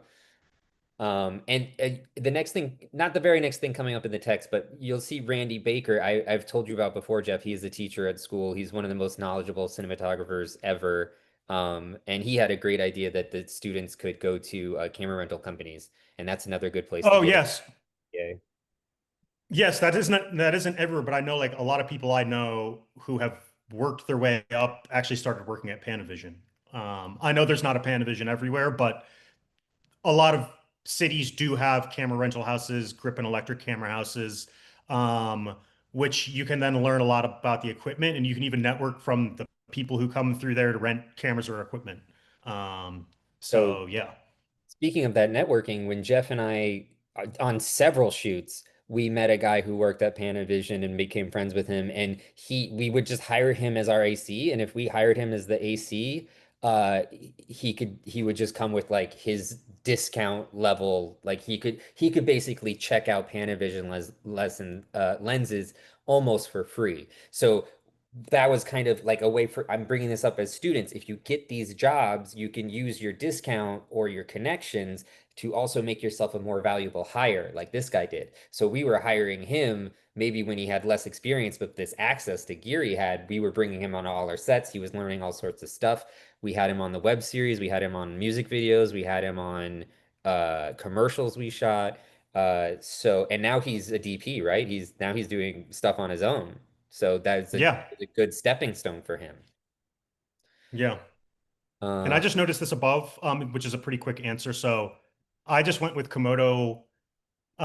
This is again a Coke Pepsi thing. Like use whatever camera you want, or have access to if you have minimal budget. Like I personally went with Komodo only because I had already owned one Komodo, and I knew I needed to do two cameras, and then back to the whole like end of the year tax liability thing. Like usually at the end of the year is where I'll do my new equipment buying, whether I need a new laptop, a new computer, a new lens, like whatever. So, um, I got the second Komodo X. Um, just me personally, like I think that the Komodo is like for the price the best cinematic camera. Again, but this is all subjective. Like you could speak to 10 other DPs that would give you like there's people that swear by Sony. If budget wasn't a thing, I would actually use an Alexa. Um, which to me is probably the best camera. I mean, most cinematography awards win the Alexa, but again, the artist is more important than the brush. But I wouldn't stress too heavily over the camera. But if anything, most people choose camera by the story, and lenses as well. Like as far as what is the best camera and lens to tell the story and why. Even film is like I'm even considering now I'd have to budget it out, but shooting my first feature on film, especially because it's a period piece. But I have to look through the budget and the logistics of all that. But if and so thinking do in I. ideal terms, yeah, it's like so thinking in ideal terms, use the best camera for the story, which and by the way, the other thing too is like people don't like lenses are also very, very and like just as important, possibly even more important than the camera as well. But yeah, I just went with Komodo because I happen to have one and I was just going to get a second because I really just like the profile of the red camera and think it's for the price, like one of the best cameras for getting cinematic footage. So And correct me if I'm wrong, but it also helps you to not have to try to color correct or match shots with two different kinds of cameras. Like it just makes your life easier to exactly, be the same. exactly. It's also easy, exactly. Which is why we also the underwater camera operator also had a Komodo X, and he's also very good. But it just that was like one of the reasons because I wanted to keep all the cameras the same profile, so that color correction was easier and everything looked more constant. Napoleon asked if you have a movie script written and ready to film, how do you get funding? That's a question for all of us, but maybe Jeff That's a has great some. question. When I get funding, I'll let you know. But I would say that you know, that is always the question. I mean, I've seen various people do it different ways. Like I would say your best chance at your first film. I mean, like, and even what I'm doing now, I think creating a short, like you definitely, I mean, and also I guess it would depend if Napoleon, are you just trying to be a writer for hire, or is this a movie script that you want to produce or direct, or do you just want to sell it as a writer? And because, assuming I won't see your answer right away, like if you just want to be a writer only and just sell your writing works to a studio or production company, um,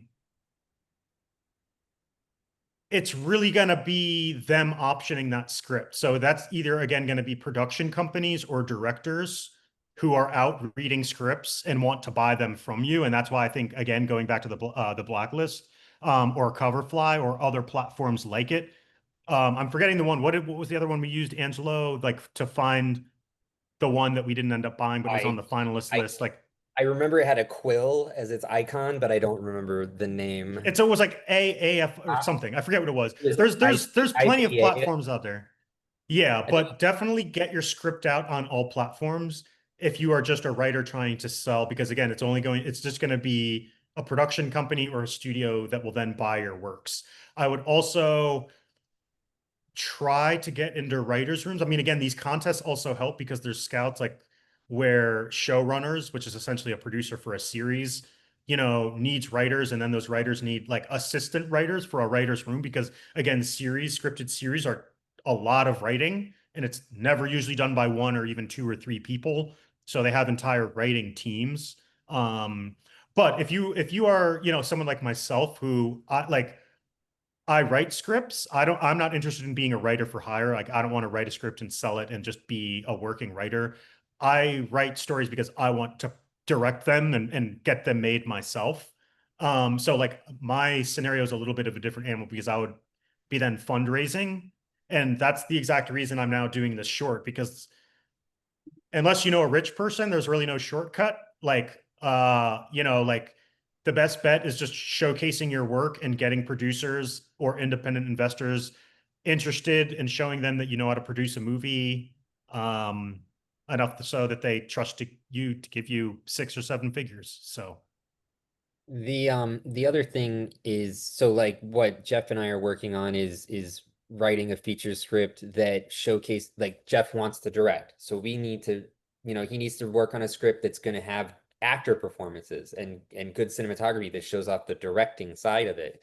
But also if ultimately Jeff has to fund this himself or we have to do a Kickstarter or something, we need it to be as cheap as possible. So even in the writing process, we're keeping it to the limited amount of actors, limited amount of locations, limited amount of stunts or crazy things that are going to happen because all of that adds money and complications. So when you're talking about getting the money for your first feature, you should also be talking about making sure your first feature is as simple as possible so that you can get that money and make it and focus on the most important part of whatever it is for you. For most people, it'll probably be the storytelling and the directing aspect of it, and then the cinematography.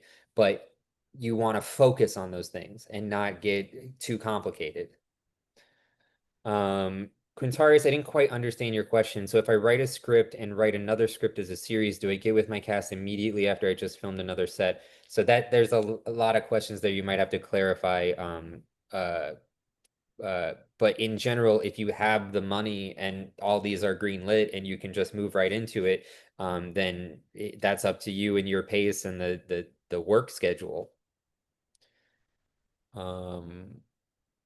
Randy said, also check out Caleb Clark's great book, The Production Assistant's Pocketbook. It's the first book I tell everyone to read who's new to a set. It's $10. That's very nice. Uh, he gave the underwater housing he thought you probably were going to use. Uh, so Napoleon also asked about the funding.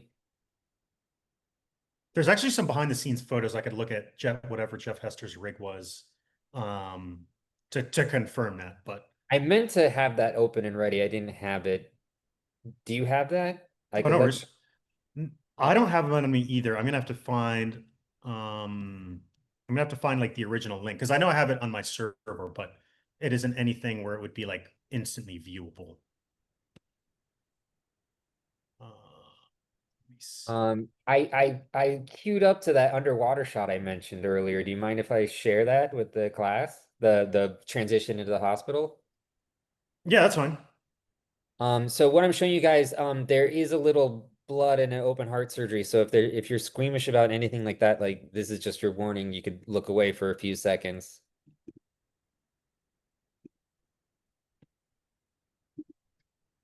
But this is just talking about like planning transitions and how important it can help your story and the flow. Oh, let me turn the sound back on. Sorry. I'm so sorry, Michael. I'm so sorry.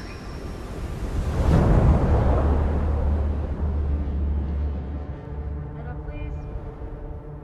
How much is this hemoglobin starting out? 14-2. Copy that. 4 steps, please. Thank you. Okay. There's a left coronary sinus. We need to avoid that. Scalpel, please. Through the cavity for incision. So you guys can see how that transition worked, and you also got to see that thing on his head that puts him in the VR world. That's entirely CG.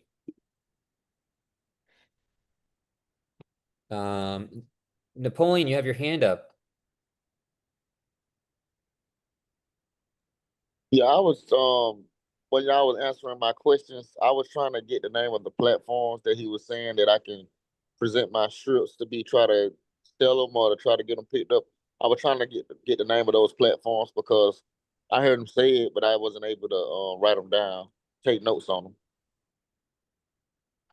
I think, are you talking about Photoshop for when I did the like the lookbooks and the pitch deck? The writing websites. Oh, Coverfly and the Blacklist. Now the Blacklist, the way their website, hold on, let me see if I can find the actual.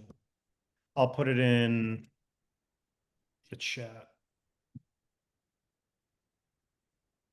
Here's this one. Is it the Blacklist? No, it's BLCKLST is the, oh wait. I don't know why I'm not. Oh, okay. Okay, chat. I don't know why I'm not able to direct message. No, Oh, I accidentally sent that as a. Oh, there we go. Okay, I finally figured out how to send a message on Zoom. Okay. I just And then the realized I other was one. sending. I also sent to. I'll put all these, and I'm also going to put Film Freeway. Again, you might just have to read up on the deal between Coverfly and Film Freeway, but I'll just give you all these platforms to check out. Dre asked a good question. So would you encourage to try to shoot independent short films on your own as a slow process if budget isn't quite in the cards for us? What do you think, Jeff? To shoot independent short films. Yeah, I mean, I definitely think that's possible. I mean, again, I wouldn't advise everyone do the route I took. In fact, most short films, they keep the crews and cast as small and lean as possible. And if that's something, again, I chose shooting on a beach, but not every plot has to be on a beach. If it's something that's happening indoors in a living room or a bedroom or a house, and you can use your own place as a location or know a friend or family member that is willing to let you do that, I'm pretty sure that's how Christopher Nolan made Memento. I literally think he just shot on the weekend for like a couple months straight.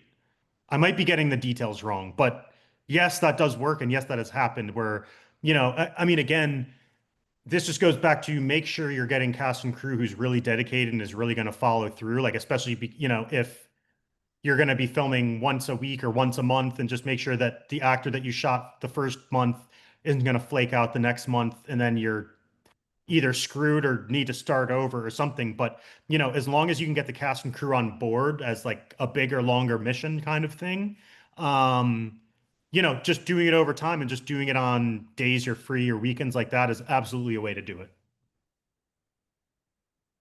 Especially Um, because with short films, you shouldn't really need more than 3 or 4 days to shoot anyways. So uh, Edward asks, how do Komodos compare to the Sony FX6? I don't know. Jeff, have you worked with the Sony FX6 before? I haven't personally. I know a lot of people who work with it. I've edited a lot of footage with it. Again, this is there's pros and cons to everything. Like you can always get into things like dynamic range and resolution and how high can the frame rate go. Like it really just depends on what you're shooting. Like for example, if you do more videography style things, if you're doing documentary and kind of more run and gun and need to be reactive to things going on, like you probably want something that's a lighter rig and then just, that has easy controls for focus and things like that, versus if you're doing something more narrative that's on a tripod or dolly and things like that might require a camera that has a different set of tools. So I think it's really just dependent on what you need out of the camera. But I think even more so, like people online like seem to stress a lot about tech specs and things like that. And yes, it's important. I'm not saying that it's not, but um, you know, the director who just won 4 Academy Awards for Anora shot one of his first movies on an iPhone. And it got distribution. It's called Tangerine. The first 28 Days Later was shot on a Canon XL2, which like was the camera that our high school news show had in the year 2000. So like, I wouldn't ever get too caught up in the camera. It's story and performance. And if you can get great cameras and lenses, great, but it's not going to be a deal breaker. And I would say never, unless you have the budget and, like a very seasoned DP who is looking for a particular taste or film grain or something like that that's really going to enhance the story, I wouldn't get caught up in which camera too much. Um, Um, unless you're, it's good as a DP to know these things. But if you're the producer and director and you're just trying to get a camera to film with, I would not worry too much about the tech specs. I thought that was a really good answer. I was gonna, oh, so there's two things I was gonna say. If you're not aware of this, you can use Google and say this camera versus this camera, and it will literally do like a column by column and like compare like all the different stats. So if you're looking at questions like this, like that's a good way to do it, to like just see like a really good breakdown Google will do of like why what like this camera is better sensor, but this camera has a lighter weight or like whatever the issues are, but it'll go over everything.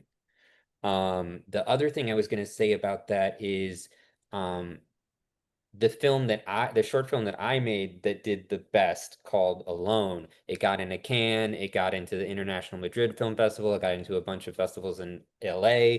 Um, that was, I don't want to say this to sound like I'm insulting the cinematographer at all, but it was the least polished, least commercially good looking thing that I've ever produced or directed before, but it's gotten into the biggest festivals.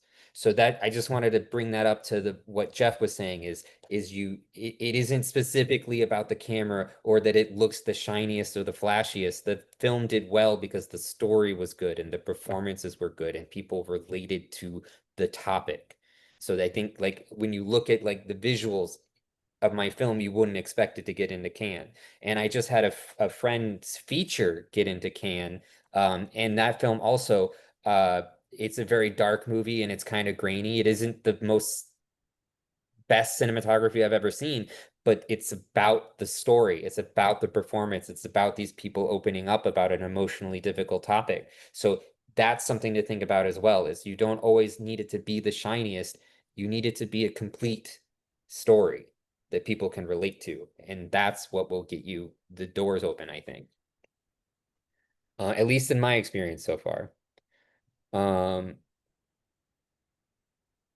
So let's open up let's ask a couple questions about production. We've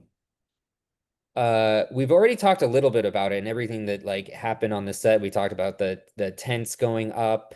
Um, we briefly talked about because those sets were so far away, we then had to add dune buggies to our budget and buggies that then had carts that could carry all the gear. And then we had to make sure there was PAs designated to every cart to make sure there was always a driver with it, to make sure there's always someone on the radio, to make sure we were always navigating exactly where people from our camp to our set to our second set to the water set, we had lots of traffic and things going across the beach. Anything about production I'm forgetting or that we haven't talked about yet that was important? No, I mean, we kind of talked, yeah, we talked about base camp, that's important. It's, essentially where all your operations go out of. And, like you said, we talked about the challenges where, the distance, I mean, we're talking 1 to 2 football fields distance between base camp to set.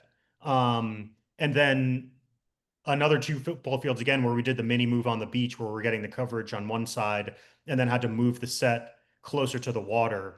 And then on top of that, we also had to build Video Village out right next to set and make sure that it was in a place where it was never going to be seen, and things like that. So, yeah, I mean, overall, like, I think, I was happy, and I think I think everything came out, and, I thank Angelo for that. That came out like everything that we had planned out, executed exactly. I mean, there were obviously, like rough moments and times of stress, but everything that we did, we ended up making our days on time exactly to the schedule that we made while managing 50 people and wearing multiple hats on a short day in a huge area where, again, people are 200 yards away from each other communicating on walkies. So, it was a very difficult logistical feat, but that's why we spent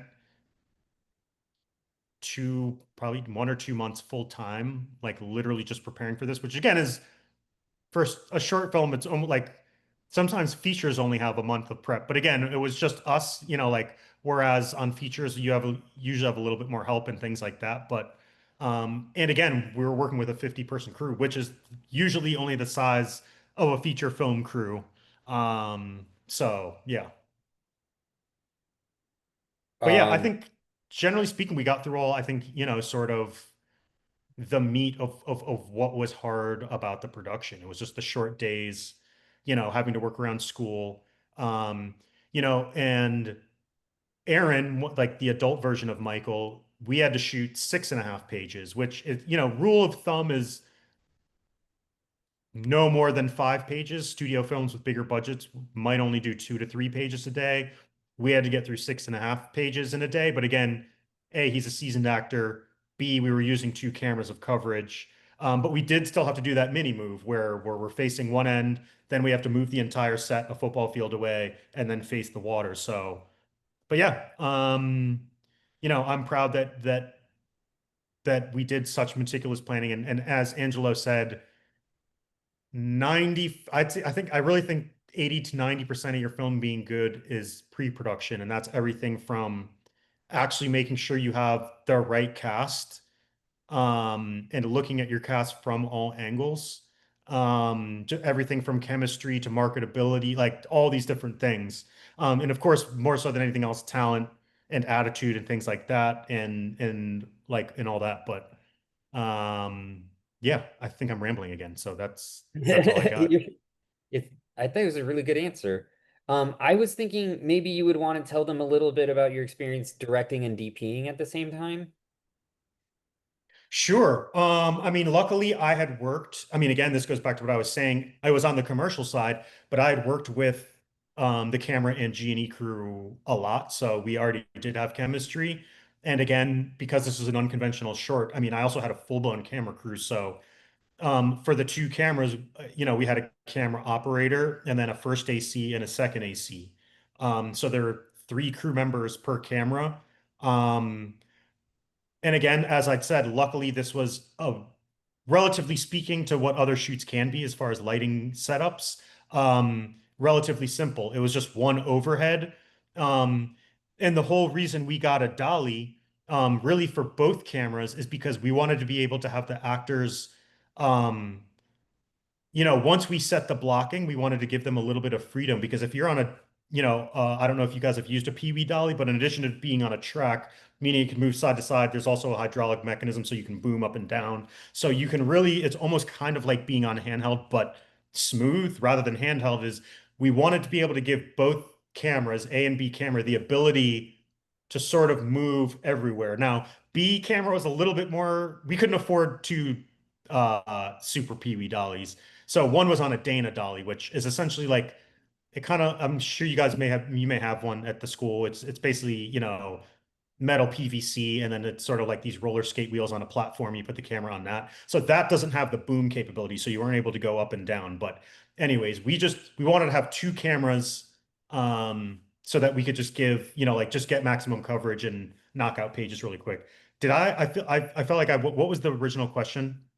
What was it like directing and DPing at the same time? So one, you talked a Oh lot yes. about the part. So how did you balance the directing while you were also doing that? Yes. So exactly. And that's so, I had done all these storyboards and this and that so that on the day, my operators already knew the angles I wanted to get. I already knew as the DP what shots and angles I wanted to get and how that was all going to fit in the coverage so that I didn't even really have to think too much about being a DP. It was like, all right, now we're on 3A, boom, that's the angle. I would bring out the director's viewfinder just to confirm which lens we were going to be on because we were working with prime anamorphics, so not zooms.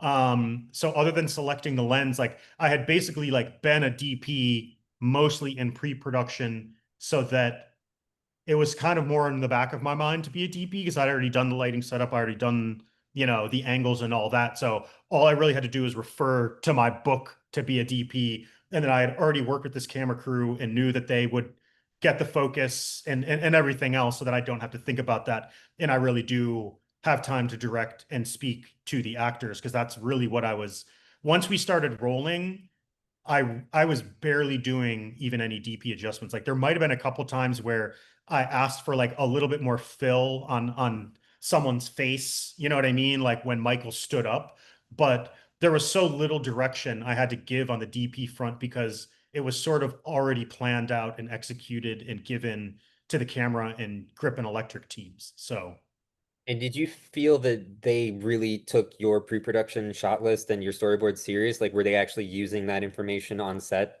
to help with making it so that yeah, you have to direct them less? That's yeah. great. And I think, yeah. And I think it was even easier, again, because day one was Mother with the young version of Michael, and then day two was Mother with the older version of Michael. So, there was definitely more explaining I had to do on day one just because it's day one. But luckily, because the camera coverage is more or less the same, it's the same, it's still two actors sitting in the same exact spot. Like by day two, we had already sort of had the gist of, all right, the dollies are going to go here, we're going to get the coverage there. And we didn't really have to do nearly as much even explaining on that day, but they did follow the plan. And that was, that allowed me to be more of a director on the day. So That's yeah. awesome.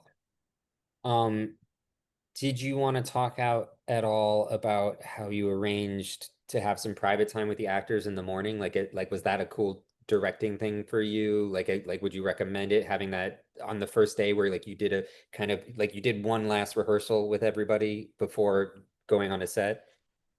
Yeah, absolutely. I mean, I definitely, and again, it'll all boil back down to how you structure your pre-production. But, as we said before, because the only time the actors had really been in a room was literally the day before day one, and that was just for a table read. And even though we did discuss a lot of things, I'm sure there's a lot of things that, those actors go home that night and they're still, working things out in their mind. And it is important, to get your talent up to speed, as far as answering any questions they have and making them feel comfortable to where they know the character, they know the story, and they really feel like they have a chance to kind of explore that character, but stay true to, sort of the core story points of the script, to make sure they're, following those story beats, but then within that, having a little bit of room to play around because they know the character and the story well. So I definitely would say you can never under communicate with your actors. Because yeah, I mean, there was even, Aaron had some questions going into day 2, which was his first day, but our day 2. So, I went off to the side with Marianne, who plays Mother, and them, and we talked through some of the lines, just to make sure everything was on the same page. Because again, we had 6.5 pages to get through that day, and we basically just needed to like run right through it by the time we were filming. So Nice. So it's 10 o'clock, which means you did the 2 hours you agreed to, Jeff. We really appreciate it. We didn't get to Sure. talk about all the post-production. The students still had some questions. I don't know if you're comfortable staying a little bit longer, but if you have to go, I'm it's fine staying here. Yeah, okay. I can stay however long anyone is interested in staying. So Yeah, I'm in California time, so it's not nearly as late for me. So and same for the students. So like if you guys have to go, it's okay. Don't feel like you're stuck here. But if you want to stick around and ask Jeff some more questions and hear some more about this, then I'm willing to stay as well. Uh, Riley, you got your hand up? Yes, I had a question. Like Supernatural, that's one of my favorite episodes to watch, and I'm trying to see like how they be doing all them like laceration shots, and is that easy? Like what's when the they be series doing, called? You're saying Supernatural, the TV show? yeah, And what kind of shots were you asking about? I'm sorry, I couldn't hear. all the little laceration shots with the blood and all that. I mean That that's is, I would say, it's not necessarily. I mean, it depends on what you define. Like, you're gonna want a good makeup artist, and especially one that has history, in things like either like gore or wounds. There are plenty of great makeup artists who can do that really well and make it look grotesque and realistic. It's just a matter of finding the makeup artist who can do that, and you know, a makeup artist day rate depends on where you are and how many credits they have. But I would say just definitely find a good makeup artist that has a history in, horror or even just, any background in wounds, Yeah. or gore and things like that. Oh, okay. That's what I wanted to know. the other thing Yeah, that no worries.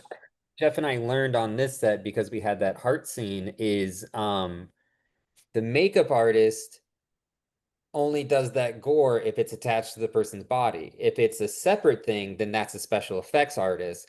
And once you have the special effects artist make something and now it's got to attach to a person, then those are two different keys from two different departments that need to work together and come up with like, so how do we blend this, chest cavity into his actual skin so that everything looks natural? That's where the makeup artist comes in. So depending on the level of gore or stunt or violence, there might be other keys involved besides just the makeup artist. And also think about this. For Supernatural specifically, anytime they get muddy, bloody, cut, whatever it is, a tear in the shirt, they probably have 12 copies of that same shirt that aren't dirty yet. And then, because there's continuity and sometimes you shoot out of order. So that's something else to think about. Once you start involving blood in scenes, you need backups for costumes and the props and anything else the blood might splatter on. Or you're limited in how many takes you can do, which is part of And a the script supervisor, like Angela mentioned. yeah. The And a script script super, they're if you haven't worked with one before or aren't familiar, a script supervisor literally, like, their job is to check continuity and coverage between shots to make sure that if someone was carrying the coffee in their left hand in one shot and then the right in the next, they'll point that out. Or if you haven't gotten a full amount of coverage yet in your scene and there's a vital insert of the coffee cup missing, they'll make sure that you know that you haven't gotten that insert yet. So things like that. And we had a great script supervisor as well on our set. Yes. Edward, I see your hand is up. Yeah, so Jeff, I don't know if it's good for to ask this or not, but would you go about finding a good script supervisor, especially if you're in a small area like Wyoming, where there's not really very many production houses or anything like that? It's kind of a rural area, and if you had to have someone has no experience in the industry to help be a script supervisor, what how would you go about teaching them what they need to do to help you on the film or That's a good commercial? question.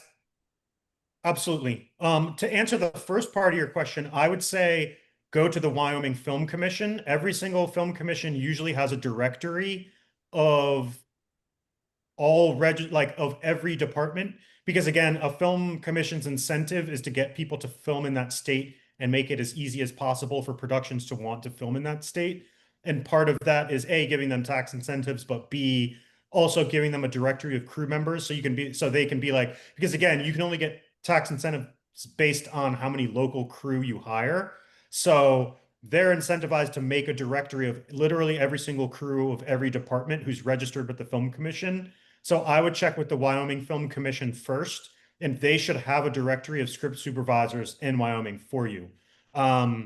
If you can't find someone or can't afford someone that you find through the film commission, I'm actually not sure like what classes script supervisors take. So I'm not 100% sure, like I know in theory what a script supervisor should know, and that's basically just reading the script and knowing that you have to get the coverage. But but then the main thing is that, every take, they're checking. And there's also a program they use, I'm forgetting. So like in Video Village, which Video Village is essentially where all the monitors are, where the director and the DP and the script supervisor and the producers sit and watch the feed of the camera. But a script supervisor, I'm not sure what the program is called, but there's a program for script supervisors where they essentially tap into Video Village and can actually take screen grabs. Because then they can quickly go back through and look where it's like, oh wait, did this person have like, were they wearing this shirt or that shirt? And like the script supervisor isn't going to remember everything off the top of their head. So like they keep that as a record for themselves too. So I definitely say that they should know that tool. And I'm sorry that I don't recall the name of that tool off the top of my head, but there is a program that scripties use for that so that they can quickly access any shot and remind the director, like if there's a continuity question, they can answer it. But as far as like what educational tools they should have to prepare for that, like I don't even know if I'm the best advised to give that advice, but I'm sure it's something, if you Googled it or chat GTP'd it, I'm sure there's courses or things like that that scripties take. There are definitely like there's people who want to be script supervisors. It's not long courses, but it's a technical course that people go through to make sure that they understand they're marking things correctly, they're using the right colors, they're timing things, and they're looking at the right things.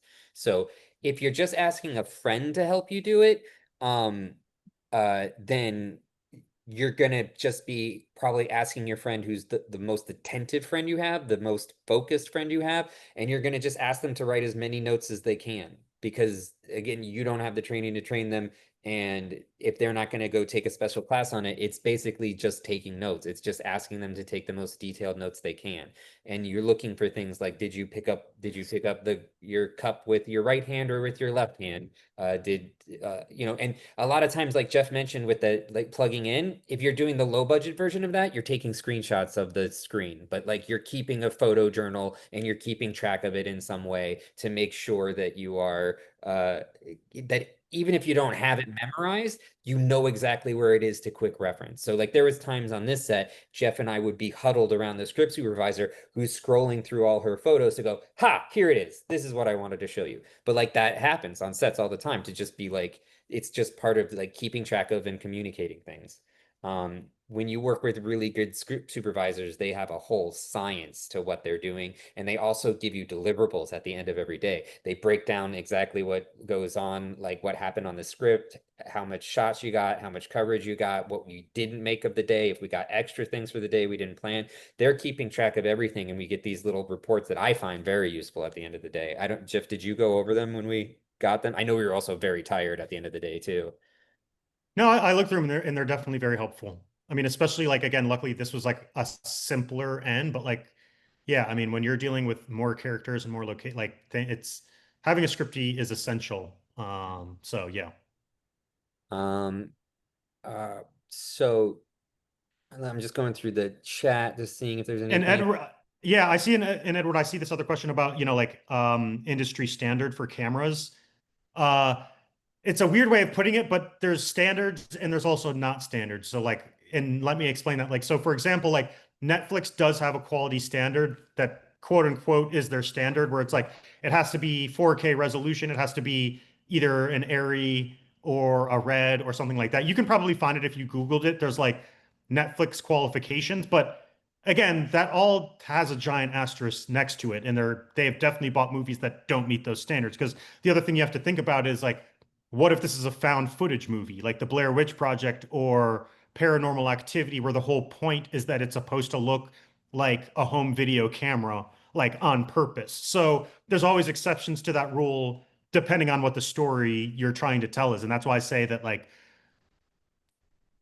what model of camera is like usually a pointless conversation to have, because it always depends on like what story you're trying to tell and what your budget is. So, but that's why I say like there's a standard, there isn't. Like if you are trying to film something that is cinematic, like yes, try to at least get your phone, like even if you're using an iPhone, I know they have lens plugins where you can use higher grade like cinema lenses that have like shallow depth of field. And I know that the newer iPhones actually have like a fake depth of field where they just sort of add like fake blur in the background to like kind of make it seem more cinematic. So, um, yeah, I hope that that answered your question. So like, yeah, if you Good. are trying to film something to a cinematic standard, aim to use a more cinematic camera and lenses, but it's not a hard and fast rule. And especially if your story is something like found footage or something like that. So anyways, I'm sorry, go ahead. So, if you're using a iPhone, what's your take or your opinion on using the built-in shallow depth of field that the iPhones 15s and so on have? Because I have a 14 Pro Max and a 15 Pro Max, other than my FX6 Okay. the school has. I've never actually used an iPhone. Like I know people have, so like I am less familiar with that workflow, but I would definitely look into like and here's another thing by the way too is like YouTube tutorials are great things to find out more information. Like I had already known editing going into college, like where I met Angelo and stuff, but I didn't know VFX yet. Like I had known the general principles of like how to work in a timeline and editing and all that, but I learned visual effects off of YouTube tutorials. Um, I learned, you know, like every single tour there was to learn about, you know, After Effects and Mocha. And it really just started with like, how do I do this? How do I do that? And I just accumulated knowledge through watching lots of those. And I say that to like, I would say, because when I'm researching cameras, like before I bought the Red Komodo and the lenses that I bought, I literally just went on YouTube and looked at other cinematographers who had already done reels with those cameras and lenses. And I ended up choosing the lenses and camera that I bought because I was really impressed with the reels that they looked. So I would also, you can just go on YouTube and just be like, look at cinematic reels shot on an iPhone, the same one you have. Also look for reels where they do have lens extensions and just look at the footage yourself. And if it's footage that you're impressed with, you know, try using those tools to get the same effect. Okay. And then I'm also out of an 84-year-old cowboy slash Roper, however you want to call it. He's done so many things in his life, and even before I went to school here at Full Sail, I've been trying to do a documentary on him. And now that Okay. I know I'm gonna basically start fresh next year after I graduate. And basically, what I need to know is, should I just use one FX6 or should I use two or three cameras? And if so, should I get two FX6s or should I, since I have two iPhones, should I use the iPhones in conjunction with the FX6? Or what would be your opinion on what would make the documentary series the best possible? Can I, be? I want to jump in real quick. Edward, just a logistical thing before you get Jeff's answer is for every camera you add, you probably have to add an extra person to be manning that camera because you can't Right. physically do it yourself. And for every extra person you add, you're adding budget and coordination and other logistical issues. So that the real question is, can you afford these other cameras and these other people? Before you like you could I know you could do this yourself on your own with your camera. So do you have the budget? Do you need those other people? But go ahead and answer Jeff, but I just wanted Edward to be thinking about that. Absolutely. I would say that I agree with everything Angela said, and I would also say that the amount of cameras really only depends on if you need more cameras to tell the story you're trying to tell. Now, like if you're just going out and shooting, and again, it also depends on budget, like Angela said, but if you're just going out, and filming interviews, like sure, it might be great to get a second angle. That way you can cut between the two angles of the interview if you need to splice things together. But you can also, again, cameras have enough resolution right now. You can shoot on a wider lens with one camera and then just zoom in and not really lose any font. Like, for example, if you shoot in 8K but are finishing in 4K, you can essentially zoom in to 200% without any resolution loss to make it look like you got two different angles if you do need to do splicing.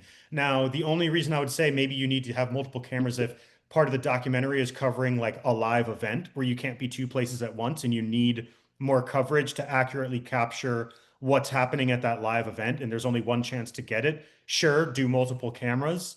But if you're just, getting B-roll that could theoretically be just done on one camera, I don't see any need for a second camera. I would really, like I would say the scenarios are A, if it's a live event where you need to get multiple angles, or two, if you just have the budget and are doing interviews and want to get like one head on and one profile angle of the interview, so you just have both to work with to keep it visually interesting, go for it. But if you want to keep your budget small, I'd say keep it single camera, unless again, the live event scenario.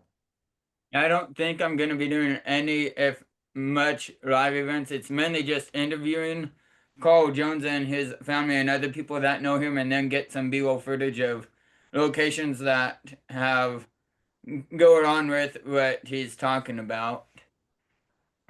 Edward, one thing that you and Jeff reminded me of is, so if it is like a closed set, just like a closed room, you could potentially set up multiple cameras like that. You don't have to be like completely operating at the same time. Like you could maybe set up a wide further back that you don't need to man, like it's just getting the whole shot, and then but you're manning the closer shot to make sure you're getting the coverage you need of the interview, and that might get you between two cameras what you need. But I don't uh yeah, I don't, for most situations, I think you can get a lot done with one camera. Okay. And then, and but you know more than I do, Angelo, and so do you, Jeff. Since I'll be one of the people operating the cameras, should I also be the same person interviewing the interviewee, the person that is being asked the questions, or should I just solely focus on the camera and have, even though I'll probably be directing, should I have someone else be asking the questions or vice versa? If you're How going much to be should I be directing, so? my recommendation would be just ask the questions, because at least for me, a big part of how you direct is how you ask the question and ask the follow-up question. So if you're going to have to direct an interviewer in the same small room as where the interviewee is, you probably can just skip that step. You could probably just be the one. And also you have a relationship with this person you already mentioned. So Right. that relationship will help you direct them and get the responses you need. Sorry, Okay. And the only thing, I need Jeff's answer no, though. no, I'm it's fine. with you guys all the time. I got to stop chiming in. Let's get Jeff's answer.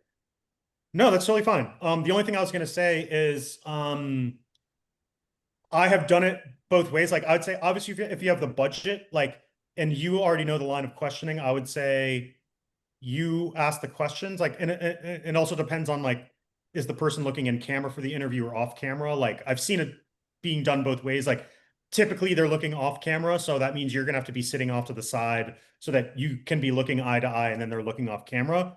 The only risk there is if you're just leaving the camera running is, either the battery runs out or for some other reason it stops recording, or they slightly shift in their chair and they're out of focus. So like if you are just going to leave the camera on record and then you like move off to the side to then become director and start answering the questions, I would just make sure that literally after every question and answer, just like peer over, make sure the camera's still recording, make sure that he's still in focus, he or she is still in focus, before you continue on. So And But they me also have, as but sorry. me as the person asking the questions, I don't need it to be appearing on camera. It's just the person being asked the questions that appears on camera, right? Yeah. correct. You can be off camera. It's usually I usually just want to sit off to the side so that their eye line is looking at you. But yes, you don't actually need to be on camera. Okay. So one other thing about that is Jeff doesn't know this, but you guys were all taught how there's that FX6 has an app that they can use. And so even if he was sitting off to the side of the camera, he could still be on his phone or his tablet and be monitoring what's going on and see everything that would be on the viewfinder. So that's an option for you guys. Cool. And then I do know that based on some of the practice runs or some of the footage sessions that I've done in the past that didn't really pass the cut, that sometimes when I'd ask him a question, he'd just go straight into answering it and not reinstate the question, to where you don't know exactly what the heck is he answering when I'm looking at the footage in post or reviewing the footage after the day. So how would I go about getting it to where he actually is reinstating the questions or adding that question into the answer in a way that it stands out good enough to me and other people? To where I don't need. Absolutely, and this is a great question. And I've been confronted with that exact situation because I've done tons of interviews in the past. What I do is I brief the interview subject at the beginning of the interview, and I tell them exactly what you just said is, I know we're in conversation, but because this is an interview camera, they're not like the audience isn't going to hear me answering the question, so the audience needs the context. So I sort of coach them from the outset before the interview even starts. I explain that to them and then say that anytime I ask a question, they need to repeat it. Inevitably, especially people who are on camera less, even if you tell them that, they're going to forget. So if they do forget, it's absolutely fine if, you can either let them finish their answer, but if it's like some long-winded answer, I don't even mind just stopping them and being like, hey, I'm sorry, can you just hold?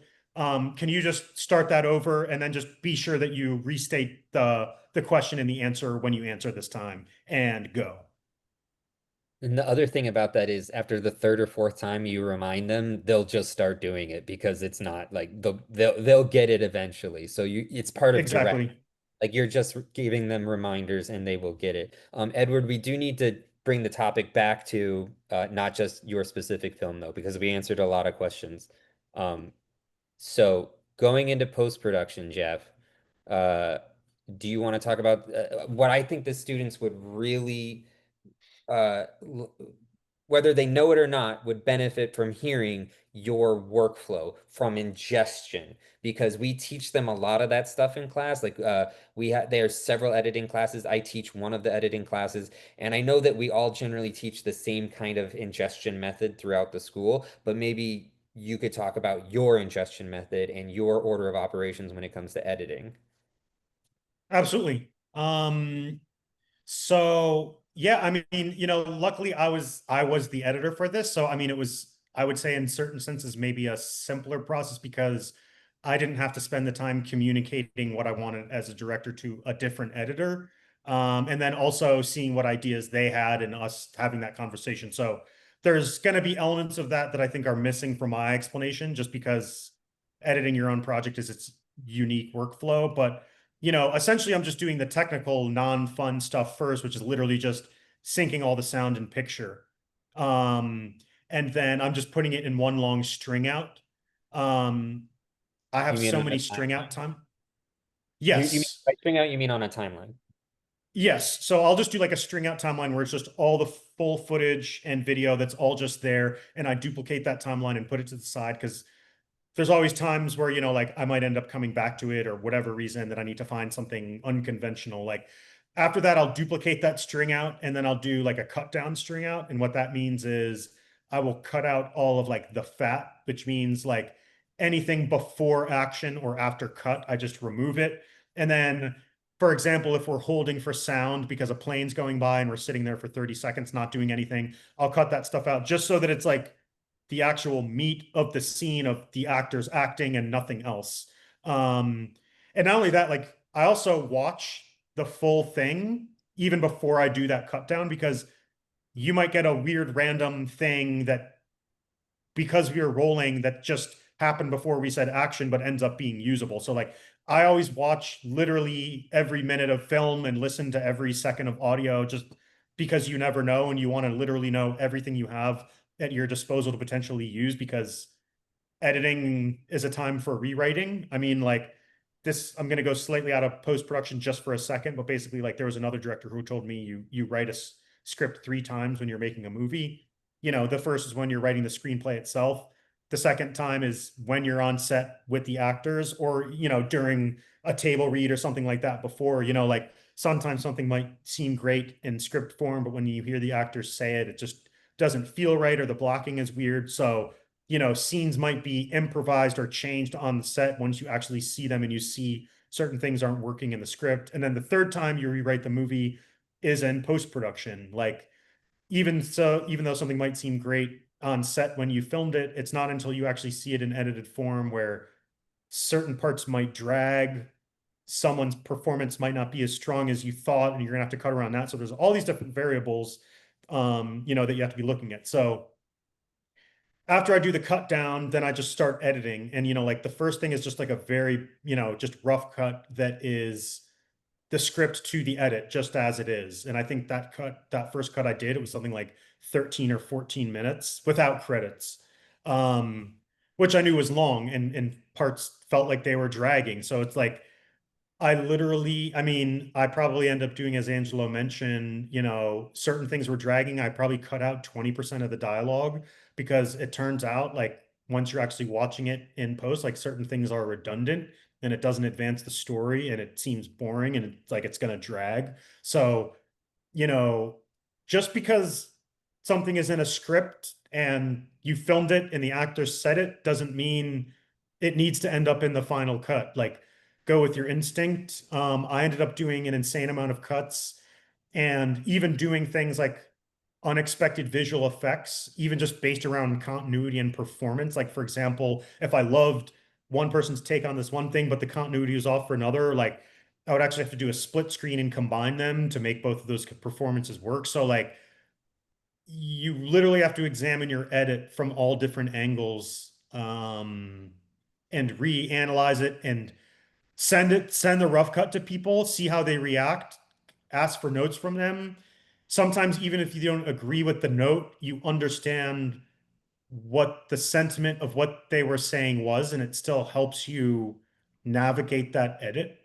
Especially, you know, like at least for me personally, like when I've been sitting in something for 2 months straight, I sort of start to lose a sense of what's good and not, just because you've seen it 1,000 times and you start losing that sensibility. So again, it's always good to be getting constant feedback. Every movie does this, audience testing and things like that, because you might hear a fresh perspective that you've never thought of, and that's like so valuable.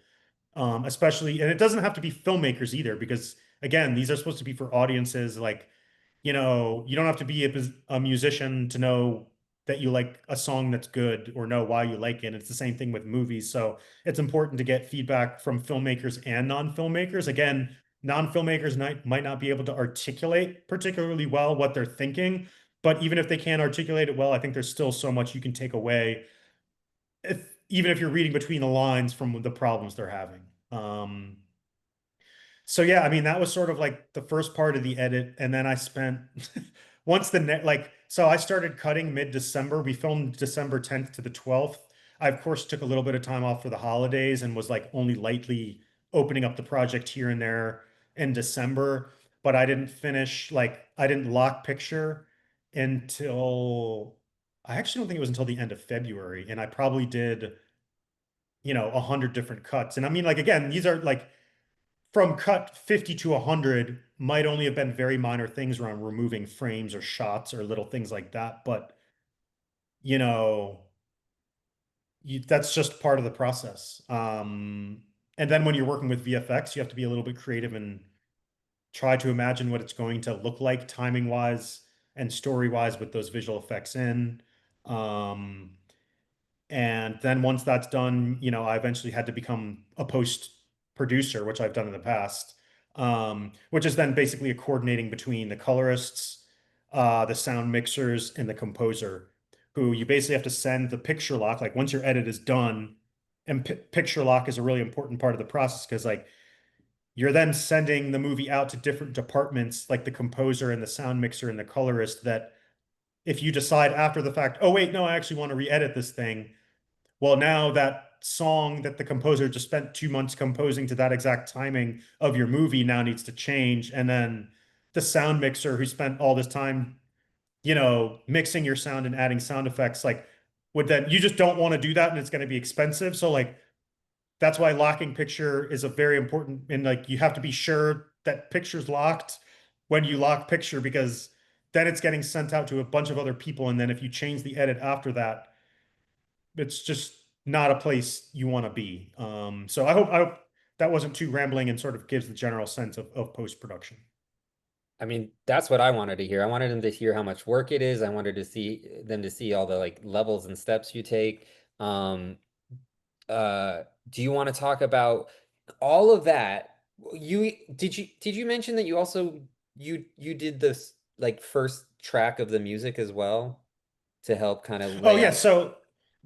so I use temp music. So like I use temp music to send to the composers, but then I also did like a full-blown, it wasn't a lookbook because this is audio, but it was essentially like I gave them a whole breakdown of other movies and references of things like that, and the instrumentations or parts of the score. Like I used a lot of Hans Zimmer and Trent Reznor, who did like Social Network and a few other, like, so I'd sent them examples. I also used um placeholder. Like I used a lot of, I think it was Blade Runner and Ex Machina of the soundtrack, just because I thought it had a fitting enough vibe just to give the composers a general gist. Um, Now, between the temp music and what ended in there was, I mean, it was definitely substantially different, but it was all just part of that evolution of knowing what I wanted and then hearing their ideas and being like, oh, wow, that's a good idea. I didn't even think of that. And then sort of charting a path forward to what ultimately became, the finished product of the score. So. Do you want to tell the students at all well, you already kind of dived into it, but was there anything else you'd want to add about what it was like working with composers? Yeah, I mean, it's I would say if anything, music is the hardest thing to articulate and communicate. Like I even have a music background. I was a classically trained pianist for 8 years. So like I understand things like tempo and major and minor chords and things like, so I can have conversations like that with the composer.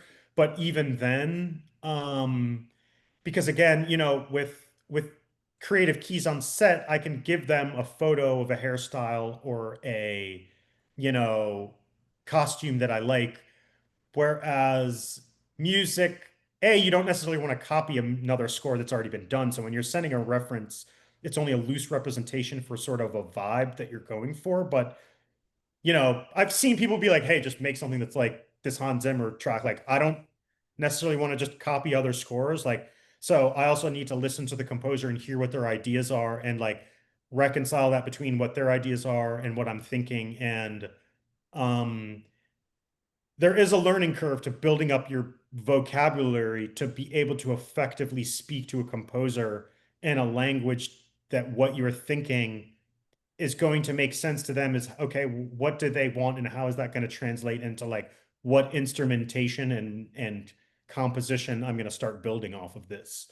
And I think you do need to take a little bit of time to first just bake in, like, I'm always a strong person for a theme, so you'll actually see there's like a piano theme that sort of bookends the short. Um, so like you can even establish just talking out a theme with the composer before the cut's done, because the theme doesn't necessarily like have to match specific time code yet. So you can start conversations earlier on. They shouldn't start doing actual music cues until you have picture lock, but it's an ongoing dialogue. And I think that and again, it's one of those things where just chemistry and learning how that composer is and what they like, there's always a learning curve for that as well. So. Once that was a great answer. Once you were picture locked, and things were more like now we're gonna make this, were you giving them specific time codes for like, well, there's a moment here I want to make sure is emphasized in this way, or did you let them come up with everything and then you kind of articulated like, well, we missed this moment or Absolutely. I think that, well, first, those temp tracks of Hans Zimmer that I put in the reference that a lot of, because again, that's just a reference. I don't want him to copy Blade Runner, like the exact sound. So most of that actually was, and I put it in the brief as well, like a lot of the times where I was using certain swells and like big drum hits and stuff like that was really more so to give them a time code reference for the music cues of like when I was expecting, something to happen with the score, whether it be like a shift or a big drum hit or a reveal hit or something like that. Um, but then again, they even hit me back with certain of their own sensibilities, like, well, I think like a crescendo and a hit might work better here. And sometimes I agreed, sometimes I didn't. And I think it was like they would send back cues, and then I would give them a note where like that works, that doesn't work. Maybe we can move that there. So I was giving them, long story short, yes, I was giving them direction on specific things about like, can we add a specific hit or a shift here? Or make the vibe feel like this. Like there were certain times where I felt like in the top half, they made it too musical and I had them down, like dial the music way back because it was like, we're just getting into the movie. Like, we don't know how we feel about these people or anyone yet. Like, we're learning who these people are. We shouldn't be letting music like dictate how I'm supposed to feel yet. So, like, it's things like that. So, like, I actually had them dial back the music until the mother asked the weird question about her password, for example. Like, that's when it's like, whoa, like that was weird. Like, what? And then like the music needs to reflect that, like things like that. So, yeah. That was great. Um, do you want to talk at all about the Dolby 5.1 experience? Because I don't think most of our students haven't gone through that.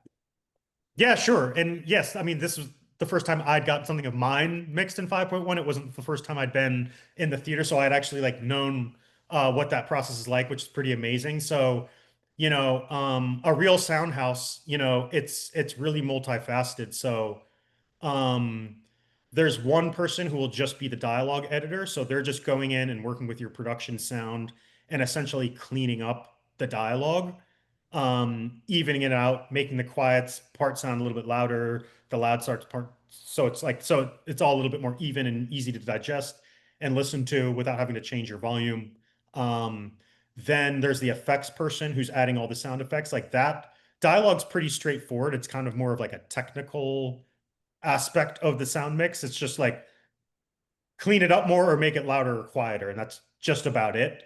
Whereas sound mix is a lot more interpretive and sort of like an artistic thing where you have to have like I had a lot more conversations with the sound effects person because again, we had to create this like robotic voice that was like the voice of the app that I think you guys heard it when he becomes an adult. And then there was the sounds that the tablet made, and I didn't want to make this seem, like an Apple or Android tablet. I wanted to just make it seem like a generic tablet that would have its own custom noises. So we had to talk through that a little bit.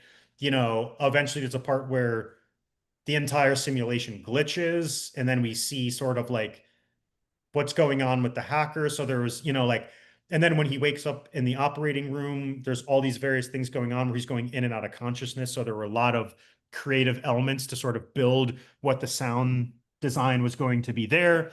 And then the third part of that is again, they're not part of the same company, but then again, speaking with the composers about the music.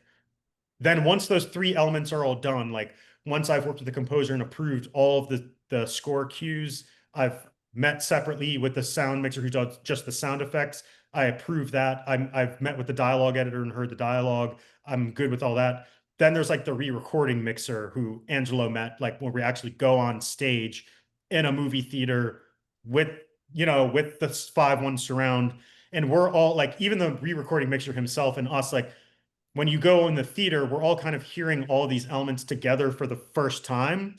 So then for there, it's a matter of just dialing in the various aspects of those stems, like as far as like, here's how loud the sound effects should be for this part, like the music sounds a little bit loud here, like let's bring the sound effects up here and the music down here or vice versa and things like that. So when you go on stage, you're just kind of fine tuning, but then the added bonus is you're actually hearing it in 5.1 sound in a theater just the way your audience will see it if they see it in a theater or have a 5.1 set up in their house. So and then from there, they also give you a stereo mix. So you have both.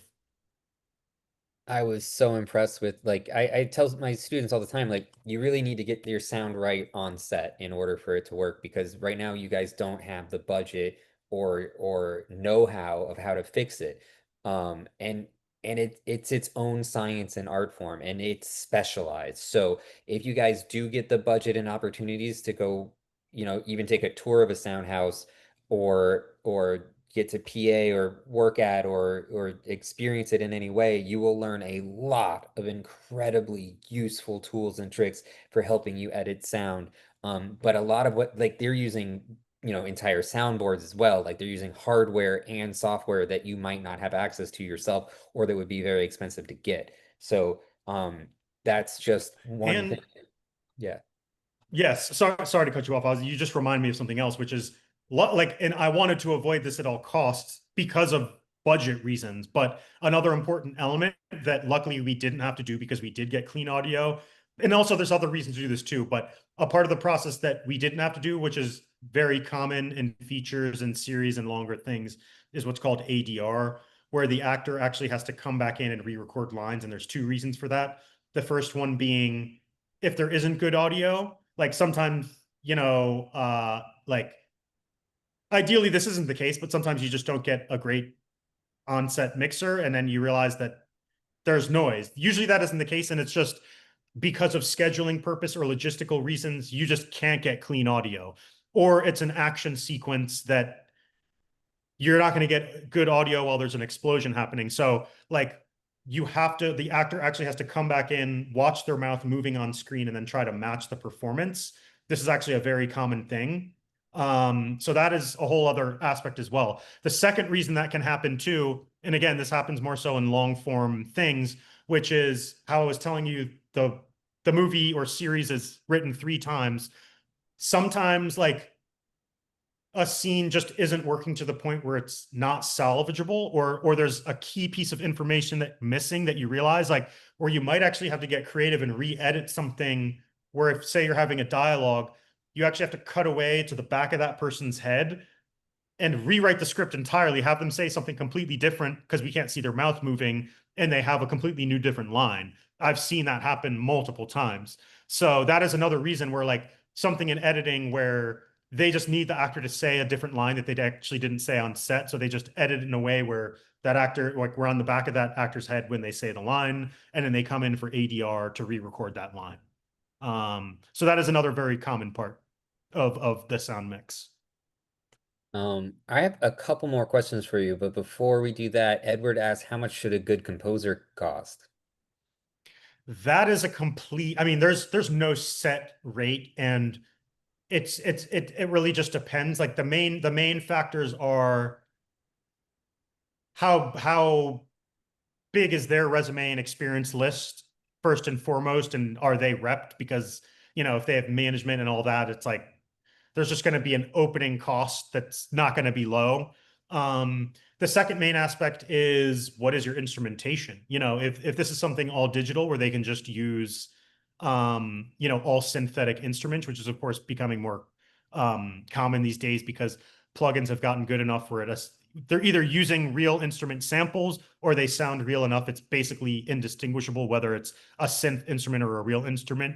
But even still, there's still composers who prefer using, especially for like guitar solos or violin solos, where there's a little bit more of a human element needed, even in the way that it's played, that doesn't sound so robotically synthy. So it depends, like especially if you're doing orchestral, like the composer wants to use an orchestra. So like you're paying for an entire orchestra to come in for a day, or even if it's just a guitar soloist or a violin soloist or whatever it may be. So it depends on who the composer is, what they've worked on, and sort of what they're used to getting paid, and what does the score actually call for instrumentation wise. If you want to keep it cheaper, you're going to want to keep a score that's more synthy, or at least use a composer who has the plugins or instrument samples where they can do everything entirely in the computer and not have to hire contractors beneath them. That makes sense. The two questions I had for you left were to talk about the device you got that we're actually using to play the film that you had to get in theaters, And the other question would be, you mentioned the how the film's written 3 times, and I was wondering if you had any good examples for this film specifically of rewrites or things that got added as new ideas in post. Absolutely. So what was the first part of the question again? Oh my gosh, I'm having a brain fart now. Oh, the device that you had to get that special device, and it was expensive to that we can actually project onto at theaters. Oh yes. Okay. So the industry standard for film festivals has become what's called a DCP. And essentially what it is it's what all, unless you're actually watching 35 millimeter projection, anytime you go to AMC or whatever theater it is you go to, they're playing your movie on what's called a DCP. And essentially what it is it's a hard drive, but it's a hard drive that's actually formatted for Linux, which is not a common operating system. Like most people either use Mac OS or Windows or Android. And the reason they use Linux is essentially so the projectionist at AMC can't steal the newest Avengers movie that's going to come out first and foremost. So it's like for security, but also just because it basically holds like the largest 4K 5.1 file, like completely lossless on this hard drive. So essentially a DCP is just a hard drive, and it's essentially the industry standard for all festivals. So if you make a short and you get in, 99% chance they're going to ask for a DCP. So you should familiarize yourself with that product. Usually the festivals have a partner DCP company that they work with that you just have to send your file to the DCP company. The DCP company will give you, like I sent them a ProRes 444 XQ version of my movie in 5.1 mix. They turned it into a DCP and then gave me a physical copy back, which is on a USB, which I'm going to bring to any festival I go to. In the event that something happens, I'll at least have that physical copy on me. But then also the company which I'm using is called Simple DCP. They also keep my movie on a server because every festival has like a partner company like Simple DCP, where even though I have my own copy, the festival itself makes their own DCP where all of the films are on that one DCP, just so they can plug it in and all the movies are on there. So the DCP company also separately from their server either sends it to that festival if the festival has like another DCP company that they use, or if like I use Simple DCP and the festival also uses Simple DCP, Simple DCP is like, oh cool, we already have it, we'll put it on the festival DCP for you. So understanding what DCPs are and that whole workflow is important if you're planning to get into festivals. And then the second part of the question was, was there any examples of in this film specifically that you found yourself rewriting the film in editing? oh yes, okay, so well the first one was because we weren't the original writers, so technically this was kind of quote unquote part of the first stage of writing, but that's because again I bought this off another writer, and then Angelo and I sort of brainstormed like what do we think could be different about this. So there's even some, there's a few ideas that Angelo had that I ended up implementing in the rewrite, which was, in the original, we didn't, other than him mentioning the company names, we never really got a clear insight of who he was or what he did. So we actually wrote in a glitch like scene where sort of the hacker updates Mother's AI, and as part of that scene the whole simulation starts to glitch, and Michael can see firsthand that the hackers have everything of his. They have all his emails, they have all of his bank accounts, they have like basically they have everything except this last final password that they need to get from him to completely screw him over. So we rewrote that part just as part of rewriting the script. Generally speaking, I think when we actually went on set, like there might have been a few minor lines here and there, but actually like the part 2 where I say people rewrite it on set, I would actually say we did the least amount of on set, like, Aaron or Marianne saying something and be like, this sounds weird, let's say it that way. Like we actually filmed, I think 95%, on set with like very minimal differences. Like I've been on other sets where I've seen like they block it out.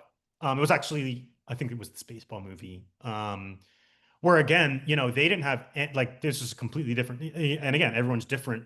This was completely different. Working with an actor like Dennis Quaid, who's as experienced as he is, like they just go and they in the morning they just go to the scene and they block it out. They run through the lines. It's like a more advanced table read basically, where they walk through the blocking where it's like, all right, I'm going to be standing here. I'm going to be saying this lines, and like there would be rewrites. It'd be like, well, that sounds weird. I don't want to stand here and do that. And like literally, they're like right there on the spot. They would have to think of what is he going to stay and said, or like, like how are we going to adjust this blocking to make it work? So like that is something that happens. And then the third part we did. So, of course, my first cut was just exactly how it was scripted in the cut. And then that's when I realized we ended up cutting about 20% of it just because it's not until you see it over and over and over and start to analyze and you're actually realizing, well, like, wait, like this line is essentially saying the same exact thing. This isn't really advancing the story and I feel bored. So like, let's just cut that. So I ended up cutting probably 10 to 20% of the dialogue just because it ended up just feeling redundant. So I hope that answered the question. Yeah. Was there any, I was trying to remember, were there any examples of things that got added that weren't part of the script that like you put in post? Like, oh, Oh yeah, and well, in post, like the robotic voice, and the yeah, newscaster VOs at the end. that's a great example. Yeah. So Yeah. you guys haven't seen it yet, but Jeff essentially came up with, as the credits are rolling, there's a newscaster that's giving us a little bit extra information of what happened after the fallout of the story. And I think it helps kind of wrap everything up together really well. And it's a good use of keeping the film short because the credits are still happening as this is going. And then yeah, like I think the robot voice really helped make that transition from young to adult like make a little bit more sense as far as like what was motivating that. Whereas like I felt like I understood it in script form, but like once you see it, I like it just felt better with that added reinforcement. So that was another way that yeah, we added lines. So like and we actually used AI voiceover for that. Um so yeah, that's another way that post-production is changing things a lot. So Um, that was it for my questions. Edward had one more question for you, and then I wanted to open it up to if anyone else had any questions before we go. I don't want to take up too much more of your time. Edward's question was, how do you figure out what kind of score you want? So my answer would be like it depends on your genre, it depends on what you're going for. But maybe you have a more in-depth answer. yeah, I mean, I think it like I've historically listened to a lot of soundtracks because on the commercial side, I do a lot of post-production work. So I literally just have Spotify playlists of like various well-known artists that I know and like and have sort of familiarized myself with the most prominent artists. Um, and seeing the creative choices that are made by like the biggest composers and why they compose things certain ways is very eye-opening. I would, if you're interested in like listening to some good composers, I'd say Hans Zimmer, Ludwig Göransson, Nicholas Britell, among many others. But then from there, I think definitely listen to a wide range of soundtracks of things that can be references. That's what I did. It doesn't necessarily have to be instrumentation, just vibe and feeling. Um, and then I think it's also just, that's why it's important to find a good composer is because they're going to have idea like music is their background and forte. So they should be actually be able to explain things back to you that sound good and make sense. So it is a little bit of, it's a collaboration between you and the composer as well. But I would just say constantly listen to lots of different soundtracks from different genres just to get, a creative flow going as far as what the possibilities are. And then anything that sticks with you, like I literally just make Spotify playlists. Like this new movie that I'm writing now, it's actually not score, it's more soundtrack because music is going to be like an important element of it, of like, and it takes place in the 60s. So like I've been searching far and wide, even as I'm writing, for just like basically curating a whole set of like soundtrack music before the fact, before I'm even finishing the script, just because like it just helps me give a vibe and a tone. And this was actually something I'd heard from Quentin Tarantino that he does too, is he actually makes a playlist for his movies as he's writing it as well, because like it just kind of puts you in that mindset. And for awareness, like soundtrack and score are two different things. Like score is when it's music composed by a composer, whereas soundtrack are songs featured in the movie.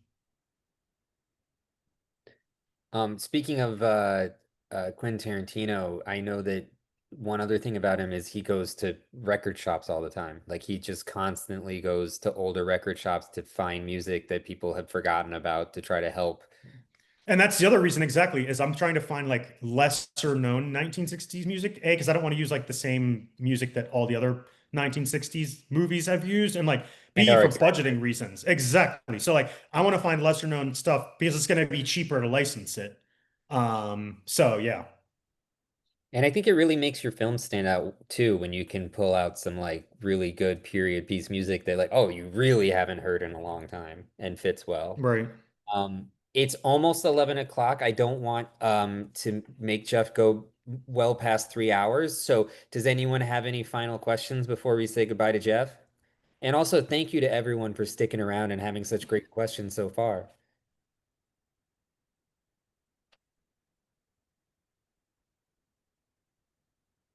That's a good question. Um, yes, that is another good composer, by the way. And yes, Angela, you can give him my email. The at Reagent Productions. Yeah.